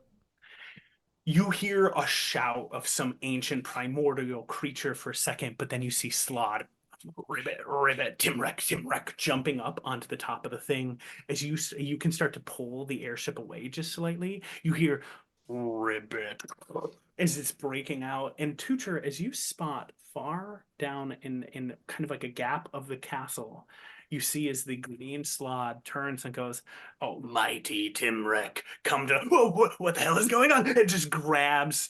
Timrek has grabbed the green Slaad in this moment, the meat hanging around it in this second. And you hear all the heroes go, "Oh yeah, there were frog creatures here." And they turn and look at you. "Well, you're not frogs." And that's where we're going to go to break. Nice. All right. Keep us up for 10 minutes and don't go away. We'll be right back. Pick up your gear and open your chests. Throw on your armor and head out on a quest. Hey, hey. It's a brand new new day. On the slow coast, your allies will help with blades and bows and magic as well. Hey, hey, heroes on their way. Fighting forever against overwhelming odds. Fighting together in favor of multiple gods. Idle champions of the forgotten realms. Idle champions, adventure never ends. Idle champions, get your wall and nail. Idle champions, you will say it again. Idle champions. When a statement must be made, it must be made loudly. Sometimes the only way to face the darkness is to embrace the darkness. Welcome back. Heroes! Yay! That's us! I am not a barbarian! Settle down, settle down. You do you, babe. Kill a few people here and there in the name of don't kill me. There's a little something else in there. We've been through some stuff together. This is haven't how we? we create Peer bonds. pressure. It's been the best part of my life. I'm not going to the temple. You start to vomit all over Aaron. No! He had a fling with a tiefling. Maybe I should wear like a sneaky detective outfit. Are you sure I can't tempt you? With this. That's not delightful. That's terrifying. Yeah. I'm trying to fight and you guys are turning it into a sex thing, and that damage was trash. And what is your 7th favorite trait? Oh my god. Friends solve puzzle together. Friends, our team. I'm good at killing things, and you guys are passable. Hello. Hello. Lovely wedding. He is now engulfed in flames. I think I got in a couple good hits. Fennels. Unconscious again. Hello, Zap. Whoa! Drop a 0. Estravel! She is the devil. Okay, so she's looking for a vessel, and that's... Do not let that happen. Focus fire. You are so hungry. The familiar and unfamiliar faces of everyone you've ever killed. There is no justice here, only sickness. And I am the cure. No. Her eyes go black. Oh no. No, I'm down. Saving them is. That's it. That's all. That's all. That's everything. Not ideal to have to kill your friends. She repeats back words that you said to her once. When a statement must be made, it must be made loudly. I've found people and starting to feel like a real person again. Because I have friends. I have friends now. Welcome back. As we see the airship pulling away, our party has just escaped. As you see, as Slaad, Ribbit, Dimrek are starting to swarm across the castle. You see as you start to pull it away here, it's just sort of like naturally almost backing up into the like chaotic energy and winds of Limbo itself. Lady Hellblade, you stand there, blade alight with the inscribed text upon it, your magical blade, the petitioner's blade. You see as Nikolaus, you are still invisible, standing there. Though I think your timer for the invisibility is about to come up. Tutra, you are standing there, and Hemlock, you're standing there. And as you see this, you hear the breaking sounds of stone, and you see massive green tentacles of some towering frog-like creature now breaking through the fortress. And as your airship's pulling away, the 3 heroes, Emerald Candle, Lady of Steel, and Cloak Marauder, sort of look down again for a second, catching their breath, seeing the Slaad all swarming the castle, and then turning back to you all and going, "You're all not frogs." And then you see as like Emerald Candle goes, "Who are you?" as they ready themselves to fight you all. We are Well, companions of convenience. I'm still disguised as a goblin. Like, my disguise is still lasting. It lasts for an hour. The invisibility is faded, though. The disguise self doesn't require concentration, and nobody dispelled it or anything. I owe no answers to fools. What she said. I as the like villain they've been chasing, I turn around and I'm like, I have been so betrayed. And then I'll just like fake die at Lady Hellblade's feet.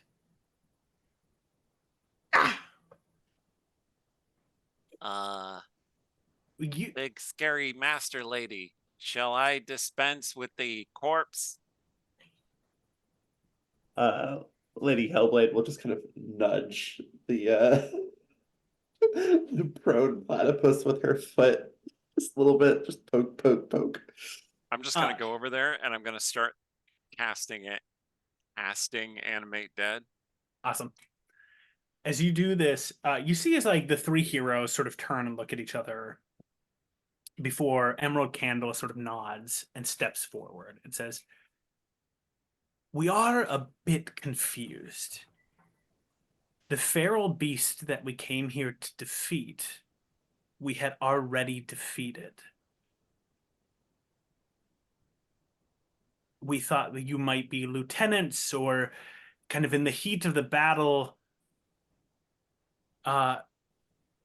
We sort of just kind of went with it.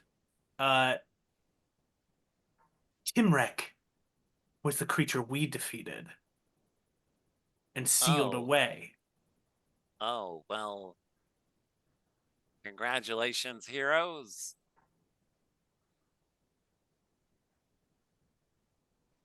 Are you actually trying to fight us? I'm just doing what she says, and I point to Lady Hellblade. There's just kind of like metallic clanking of a turn of a head. She just looks. Does the cloak start billowing? Oh, 100%. Don't. I knew this was a bad idea. Do not defy the Lady of Darkness. She has made her will known. Just metallic Man, my face. throat is starting to hurt. Let me Somebody ask else this. We sealed away Timrek. We met the Githeri Moraine while here. We don't know where she is now. I assume either fallen or something, right? But we had lost with lightning in the fight against the frogs, and you're not the frogs. No, you're not. I guess, are you our enemies? You guys, I think the jig's up! And I'm just gonna jump up. Not dead. I have Okay, completed calm my down. spell. My zombies are very talkative. I think it's over, Niklaus. And she'll like remove her helmet. And Guys, then in the most what is the penalty for breaking the contract? Like, have we experienced this before? Do we know? This I'm situation not must have come up professional. before. 100% this has come up before, right? And usually it's just a ton of paperwork, sometimes a modify memory if it gets too wild, but a lot of the times it's like, what are the heroes gonna say, right? Like if you're like, yeah, the jig's sort of up, yeah, no, yeah, we were just like other heroes who've shown up, right? Like the story gets really muddled really fast, and so it's just a lot of kind of like enchantment magic to sort of smooth it all over, but it's paperwork, like mountains of paperwork. Okay, well, I see that the jig is up, so I dispel the disguise self. yeah, like Lady Hellblade takes her helmet off. Big buff and in the most necromancer. and in the most normal voice possible, just goes, "So are we done here?" I think we're done here. Like, none of you, by the way, have ever heard her talk like this. I love It's that always book.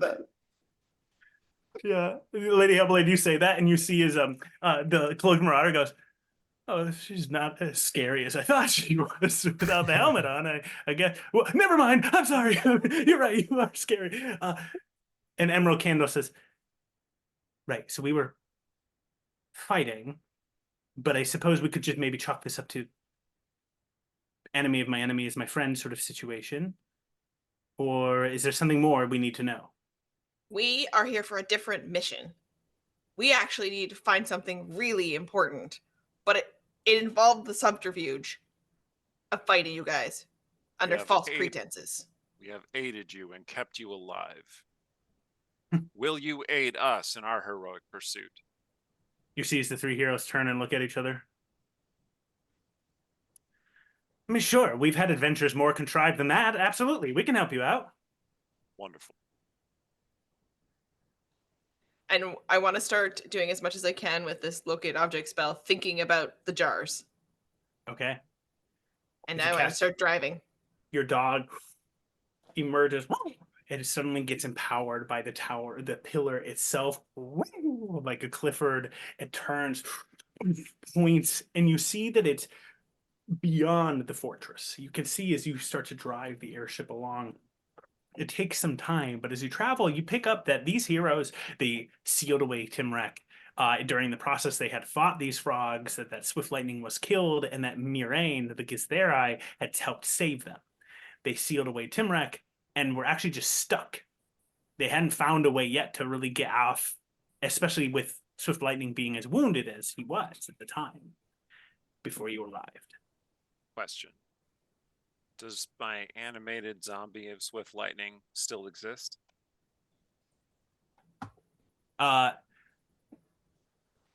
Yes. Because if so, I'm commanding him to come closer to us, like to follow us. Oh, okay. And if he could show up at some point, I would say, and here is your companion. Great. All right. Wonderful. Yeah, we'll get back to that.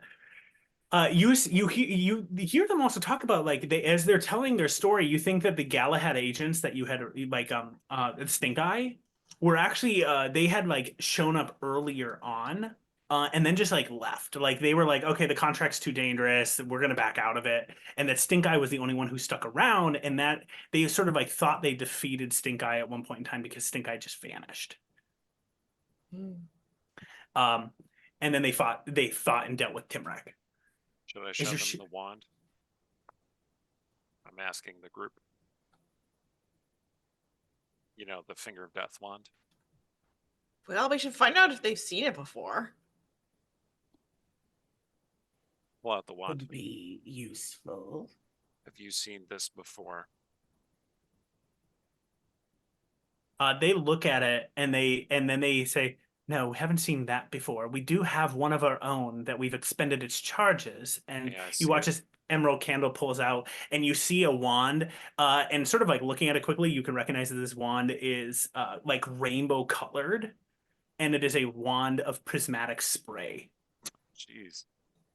And it has BBEG inscribed on it. May I? No, not yet. You said you had expended the charges. Yeah. It was really useful at the time. Very well. Very well. Where did you get your wand from? Somebody just showed up, gave it to us while we were still in town. Said, hey, Somebody.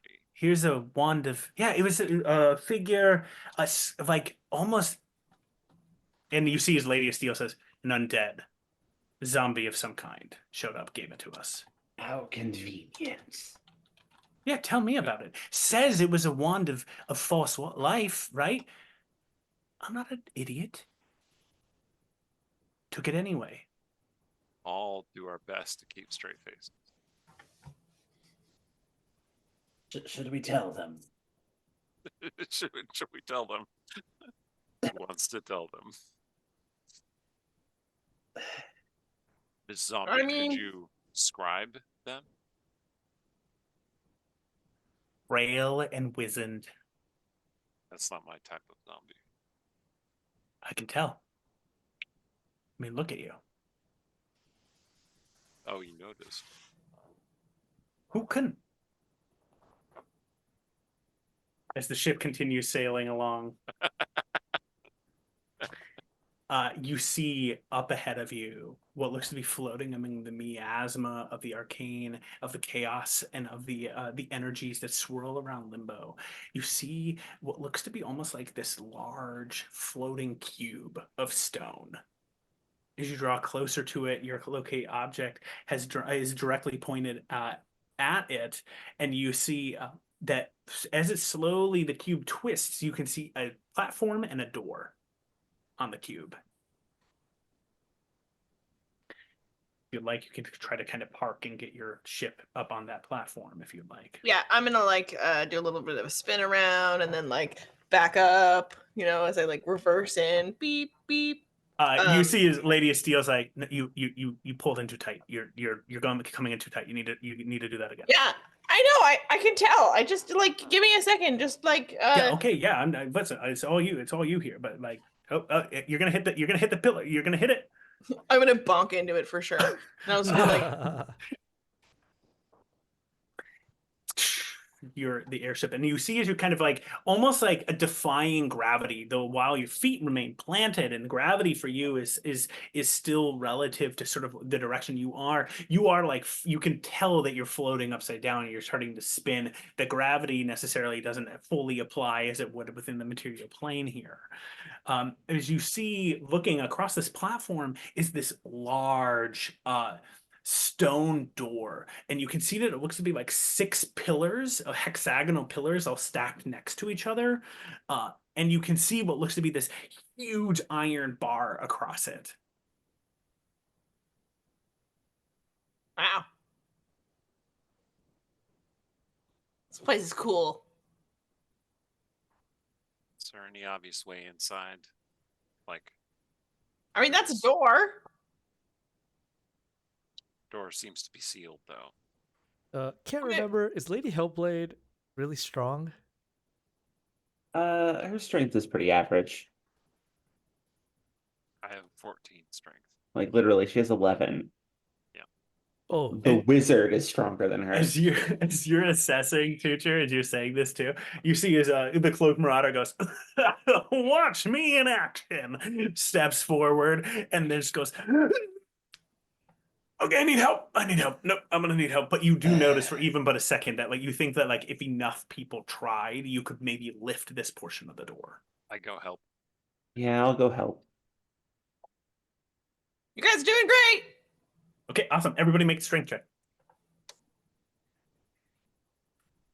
As I stand Ooh. back and just kind of like 18. give non-helpful advice from behind. Someone else on this side a little higher. I got an 11. Awesome. Tutor, what do you want to do? Hemlock's just giving advice. Tusher is big, but he is not strong. He's really dexterous, so he's going to try to heal the wounds of the other heroes and Awesome. Hemlock in the meantime. Okay. Superb. You are doing this with an 11. You see as Lady Hellblade, you are fully like you're lifting up your side. Nicholas, as you're in the center, you're kind of like lifting, but it's not really doing that much. You see as the cloaked marauder, he has stepped on the other side of Lady Hellblade and has sort of looked over, being like, "Oh, if Lady Hellblade's doing really well," and on a nat 1, just sort of like, "Oh my back, oh my back, oh."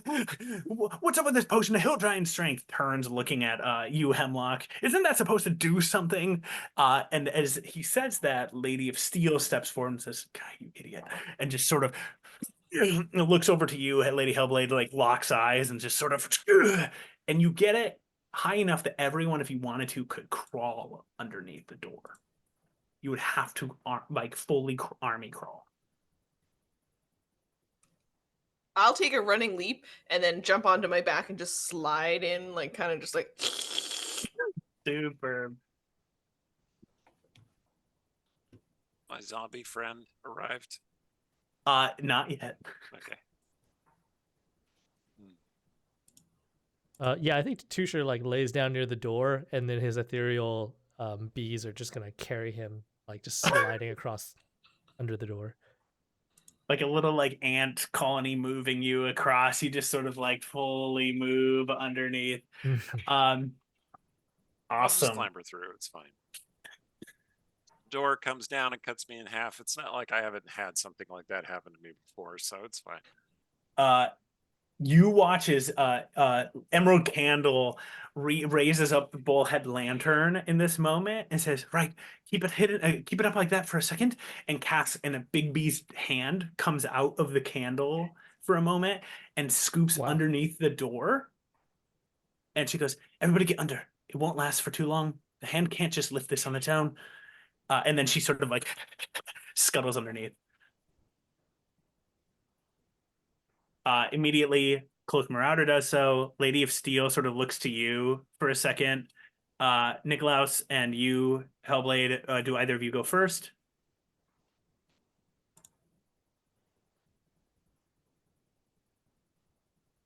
Oh, you're muted, Nikolaus. Hellblade, you're good.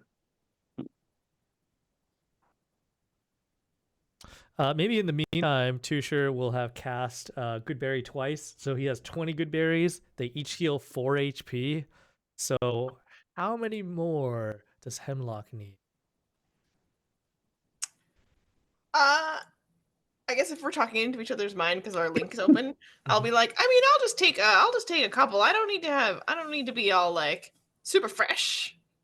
Save it for the heroes. Yeah, I'll just give you 10, and then I'll still have 10. Cool. So Nice. if you eat them all, that's 40. Can Awesome. you all hear me now? Yes. Okay. Hellblade, what did Cool. you want to do? And then we'll come to you, Nikolaus. I said ladies first, but otherwise. I will work my way under and try to slip through. You shuffle under, and Lady of Steel shuffles under you. And Nikolaus, you have about a second here. You think you can kind of get a sense that your Swift Lightning, animated dead Swift Lightning, is on its way, but it's going to be a little while. That's fine. Yeah. Can I still crawl under? Oh, yeah. Okay. Yeah. That's what I do. Finishing this work, you see as you slide under Big B's hand, eventually just sort of the door shuts behind you again in this moment. That's quite the lantern you have. Quite. Thank you. She raises it up, and you see. Are you trying to flirt? What? Never mind. No. As you see as the light flares across the room for a moment, and you see yourselves now standing in what looks to be just a solitary blank stone chamber. You see that then before you is another door. However, this one looks to be two angelic figures now lining the edges of the door. They're holding hands at the top for a second, and between them is clasped what looks to be like a staff.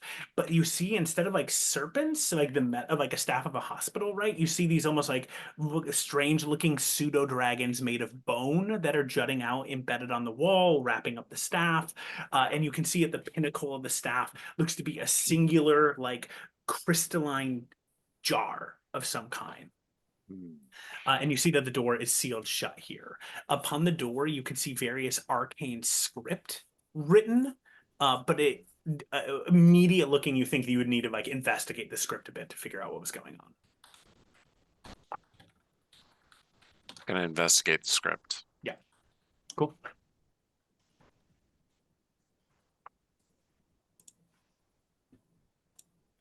As you I got an 8. As you're looking at this, you investigate the script, and you realize that with your arcane, you think this is how much you're going to get. Now, I'm going to tell you this, and then you can decide how you're going to interact with it, right? You get the sense as you step up, you're looking at the door, that the door in its arcane script is asking for a secret. A secret. What does it need? Well, I literally just told my big secret to a ghost, so I'd have nothing to give you here. I mean, you could try the same secret. This is a classic Vecna ploy. Ask for a secret. God of secrets. Tell them how you really feel about apathy. That's not a secret. I mean, unless how you really feel is a secret. And what you've been telling everybody else has just been a cover. Nicholas thinks about it for a second.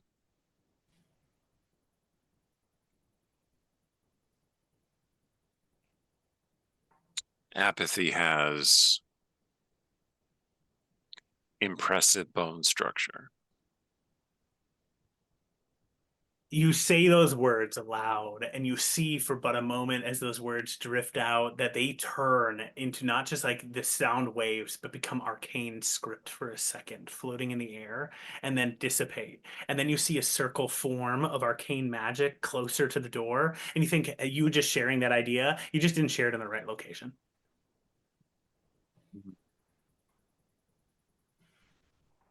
Well then, I shall look around for a more auspicious location. You think that you would have to step in the circle. I look around at my companions. It has been nice working with you. If I perish, and I do not remember you, do not take that personally. I step into the circle. As you step into the circle, things get really muffled. You realize for a second, Nikolaus, the circle has cast silence inside of it. So no one will hear your secret.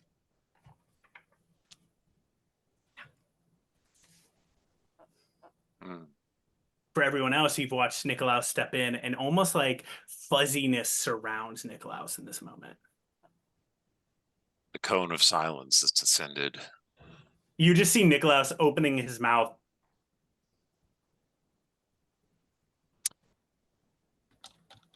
Apathy's impressive bone structure causes me to depart upon flights of fancy and deep, passionate appreciation for what an excellent undead creature she would make.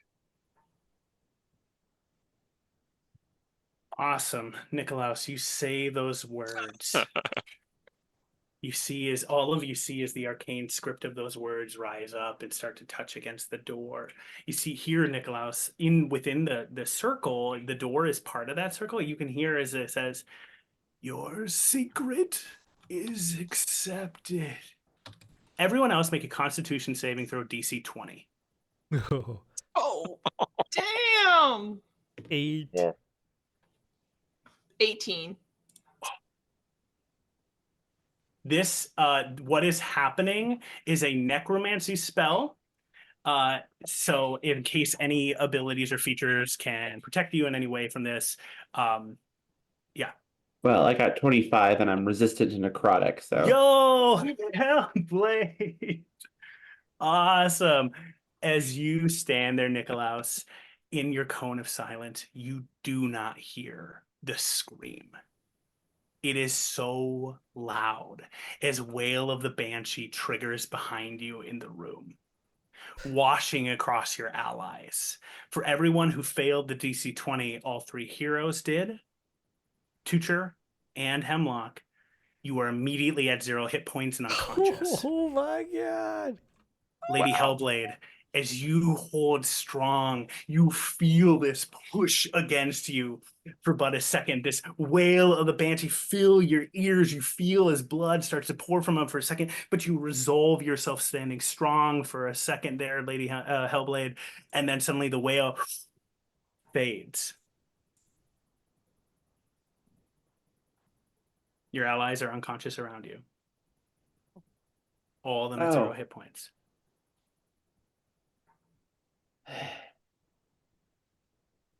All right. Well, I guess it's time for let me see here. Lady Hellblade, I have lay on hands.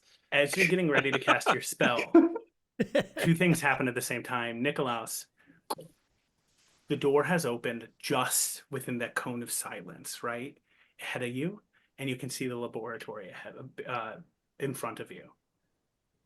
You see what looks to be like a pristine marble white room, and you can just make out shelves of jars and a couple tables. Nikolaus, do you step forward or do you look behind you? You know what? I think.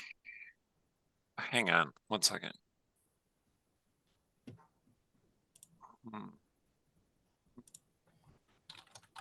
No, I'm definitely going to walk forward. I don't have any sense that anything weird happened. Yep, cool. You step forward into the laboratory. Yep. The door shuts behind you. Lady Hellblade, what were you doing? I was going to use lay on hands on those that are at 0. Who are you targeting first? Right. I'll hit Tucher. Okay. You walk over to Tucher, and as you lean down to touch, you go, "Don't pick him up quite yet, Lady Hellblade." Mm, That'll get a look. The oldest looking man you've ever seen is standing there. You see the CEO of Galahad Corporation himself, William Blakely E. Galahad, standing in the room. "Hold off for a second, Lady Hellblade. I'm surprised you lasted this long." And why is that? "Because that was a really powerful spell, and it was supposed to kill you. Or at least knock you unconscious." Well, I'm made of sterner stuff. I can see that. Lady Hellblade, I have an offer for you. And what would that be? I am listening. I will vanish very soon. And I will have already given a potential offer to your friend, the Lich or near Lich Nikolaus. But I wish for you, Lady Hellblade, to actually take up the role of a traitorous ally. When you and your companions inevitably try to stop me, I could give you all you need, Lady Hellblade, if you turn on that wizard.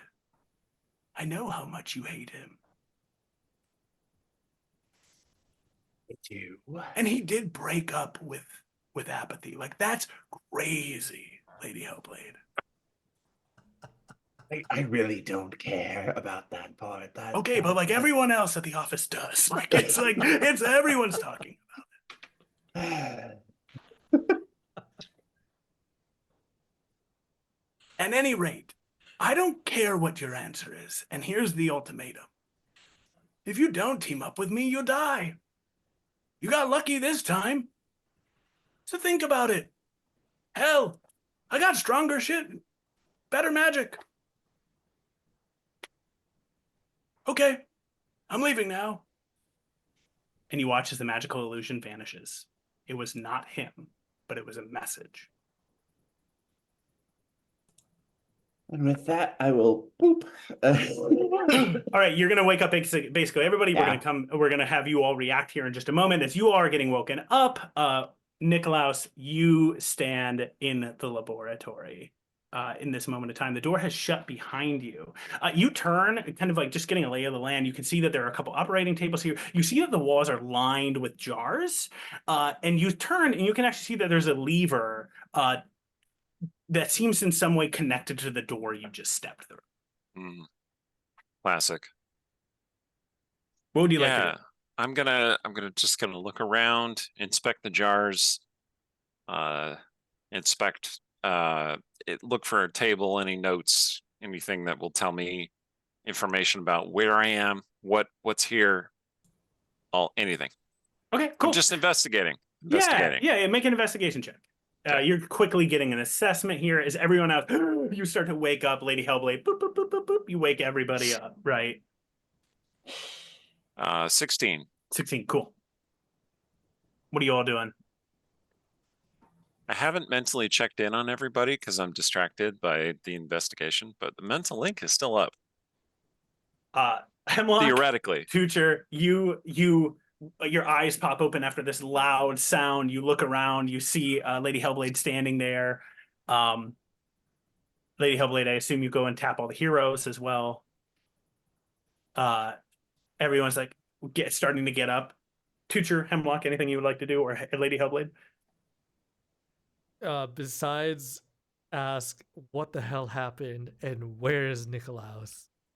I think Tusher is going to take the remaining amount of his like good berries that he has left over and just divide it amongst the people that were knocked out. Everybody's just eating a snack.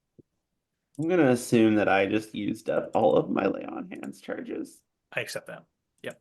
How much was that you used in total? Well, I had 55 divided between whoever the heck was knocked out. So It was probably think there 11. were- I think it was 11 hit points across everybody. Yeah, Okay. that sounds right. Yeah, I think I heal everybody about. I mean, we're not the 8. math stream, but that sounds about right.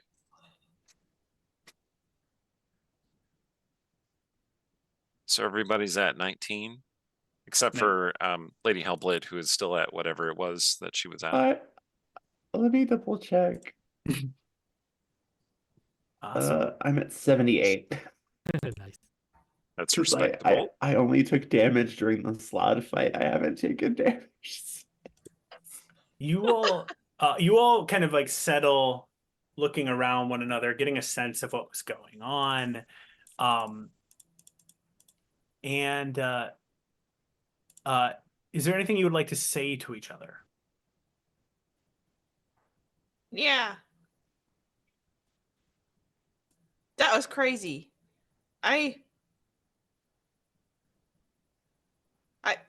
I look over to Lady Hellblade, who we don't always adventure with as much, and we know that, you know, the ruse isn't the same for her sometimes. And I'll just look at her and be like, I don't think that that's the last time I might need you. And I just want to say, if it's ever my turn to do that for you, I'm gonna be there. And I'll reach a little like hand out to her and just kind of tap her. Honey, high five, low five, something. Noted and then appreciated.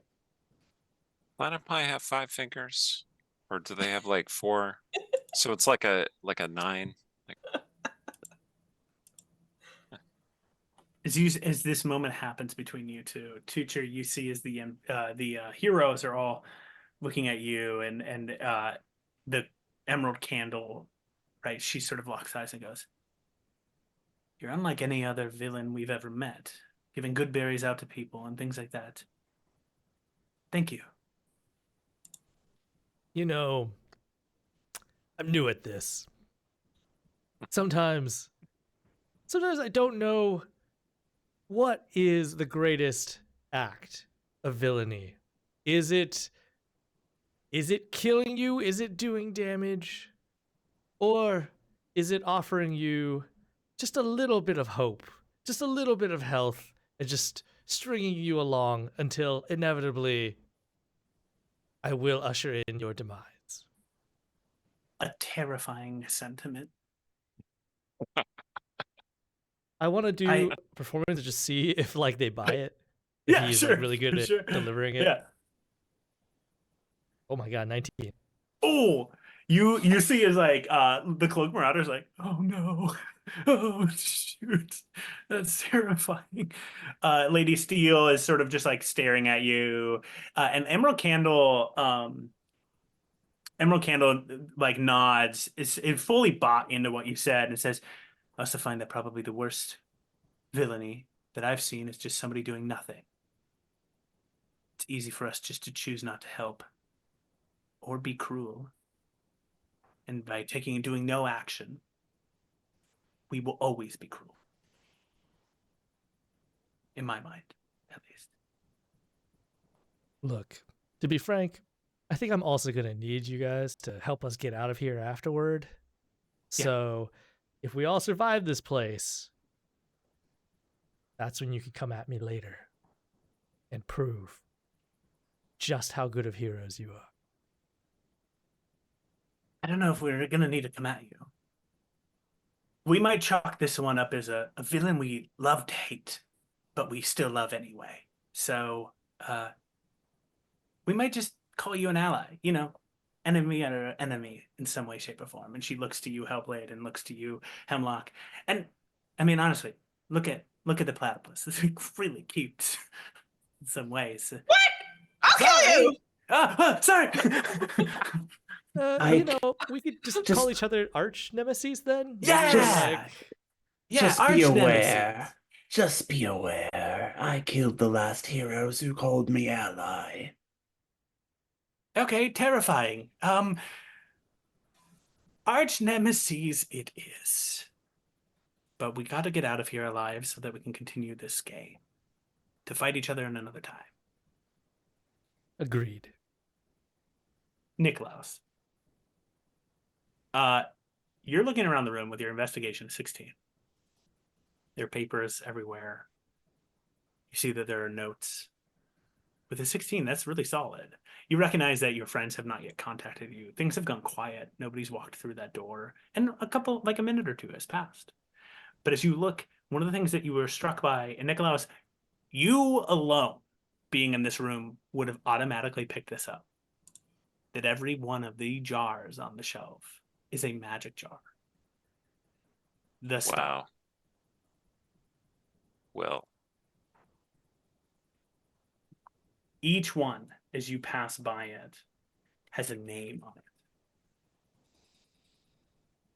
You can see that everything from the name, like the swirling mist, to you could see that one says like the calamity.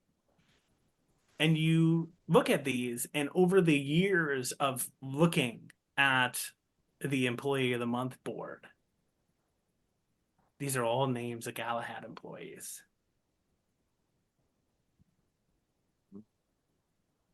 You see about 100, 150 in this room.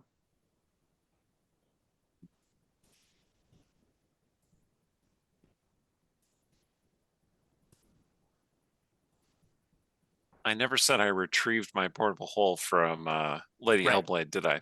No. Nope. Lady Hellblade, Whoop, whoop. All of you hear it. is everything all right? I assumed you'd follow. Yes. Everything's fine. Oh, good. Well, would you bring that portable hole in here? Of course. She'll come in with the portable hole. All right. Slapping against the side of the wall, you can just walk through if you want. Right? I think that's how portable is. Maybe I'm mistaken about that. That's the pass wall spell. Ah, that is the pass wall spell. Yeah. All right.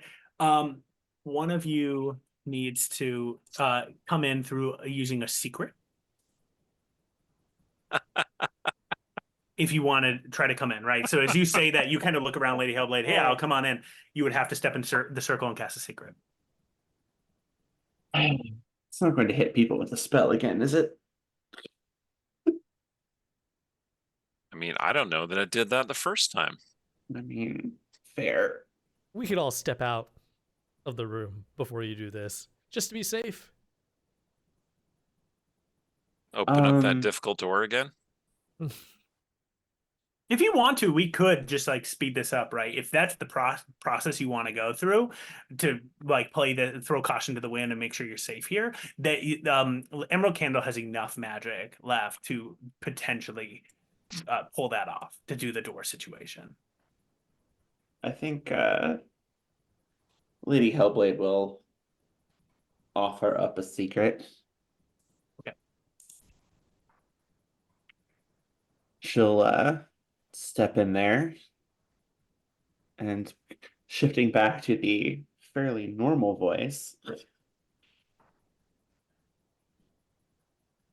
I'm a coward. In what way? Oh, sorry. Why are you? Go Yeah, get out of here, Niklaus. ahead. Go ahead. Sorry. I thought you were talking to me, but you're obviously just giving your secret. Okay, go ahead. Yeah, Sorry. I know. I broke my oath not because I had a change of heart or thought to join the forces of evil. I broke it because I didn't want to die. Your secret is accepted. You step through. Tutor, Hemlock, if you would like to, you may share a secret and step through as well. Yeah, okay. And I into the circle. And I'm just gonna be like, this thing's really secure, right? Bonk, bonk.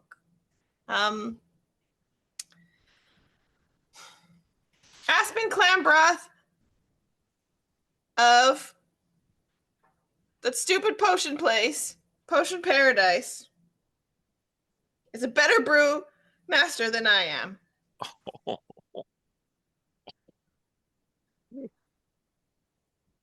Your secret is accepted. You step through it. Tutor? Tusher is going to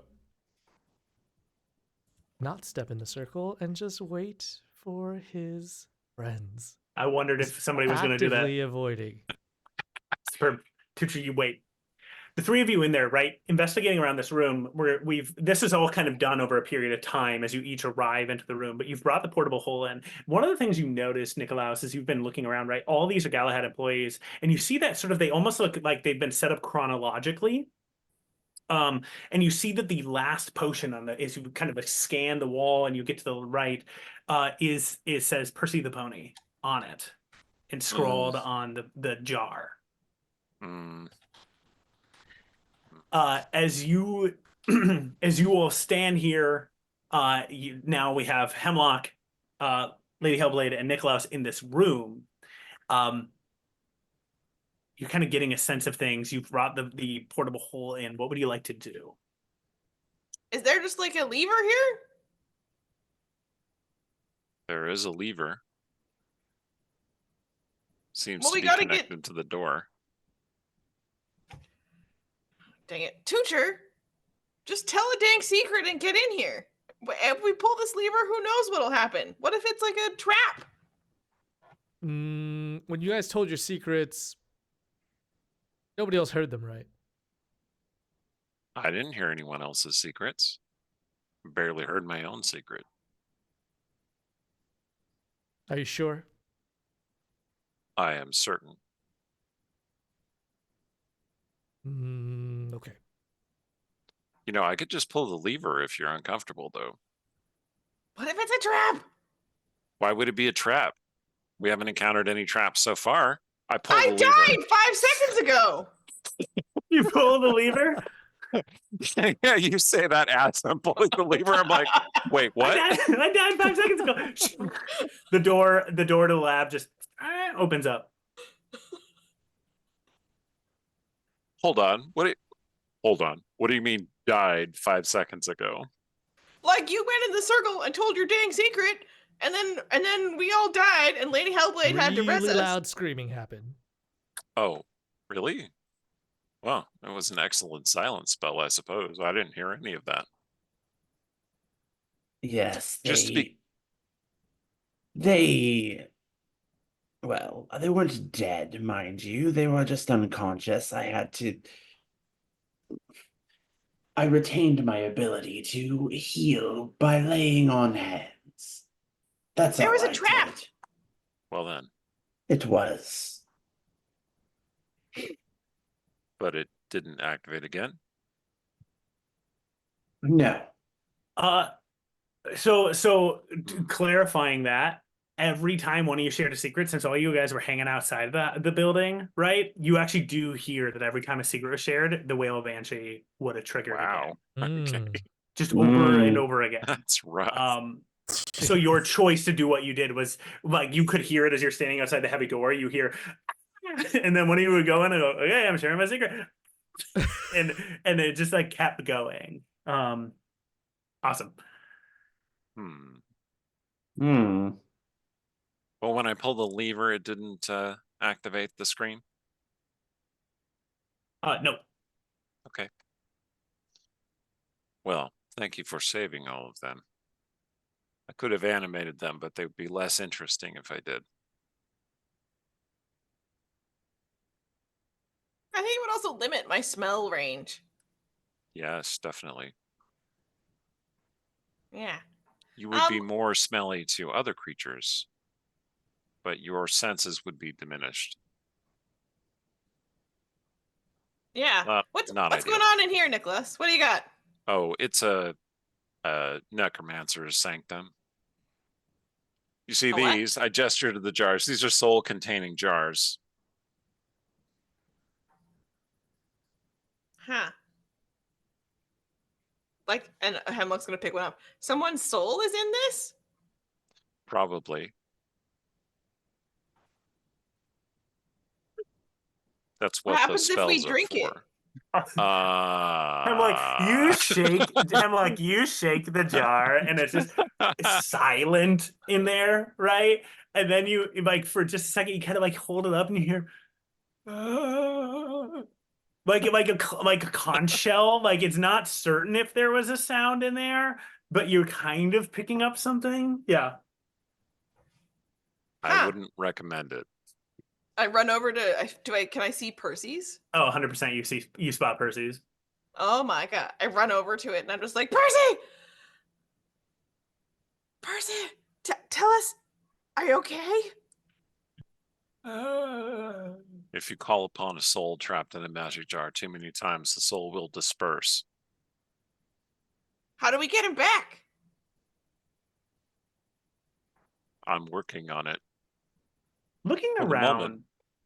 as you're investigating, you all spot, right? You're kind of checking this out. You see what's going on in the room. Let me just check. Where does each person want to investigate? Like somebody can investigate the jars. You see that there's some operating tables, there's some cupboards and shelves. You see that there's a ton of paperwork. Is there places that people want to investigate? I was looking at the paperwork. I'm doing jars. Okay.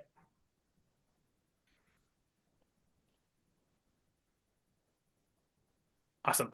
As you are all, and then the other two, you're kind of just like looking around as you go here. Checking the jars, you notice that Hemlock, looking at the jars, you see that one of them, right, is you're kind of getting a sense of what's going on. With these jars, again, you get the sense that they're all based on time. You think that it's a ton of different, like, members of the Galahad agency have been just eliminated over the course of the years. You notice that one of them, as you're just quickly looking, the last name says Clambroth on it. Wait, what? Looking at you see that it says Henrietta Clambroth.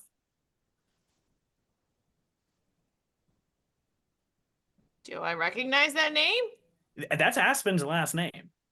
Yeah, Henrietta. Hey, does anybody know Henrietta Clambroth?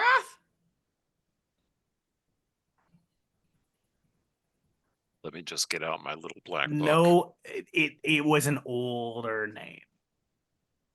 Huh. You do recall like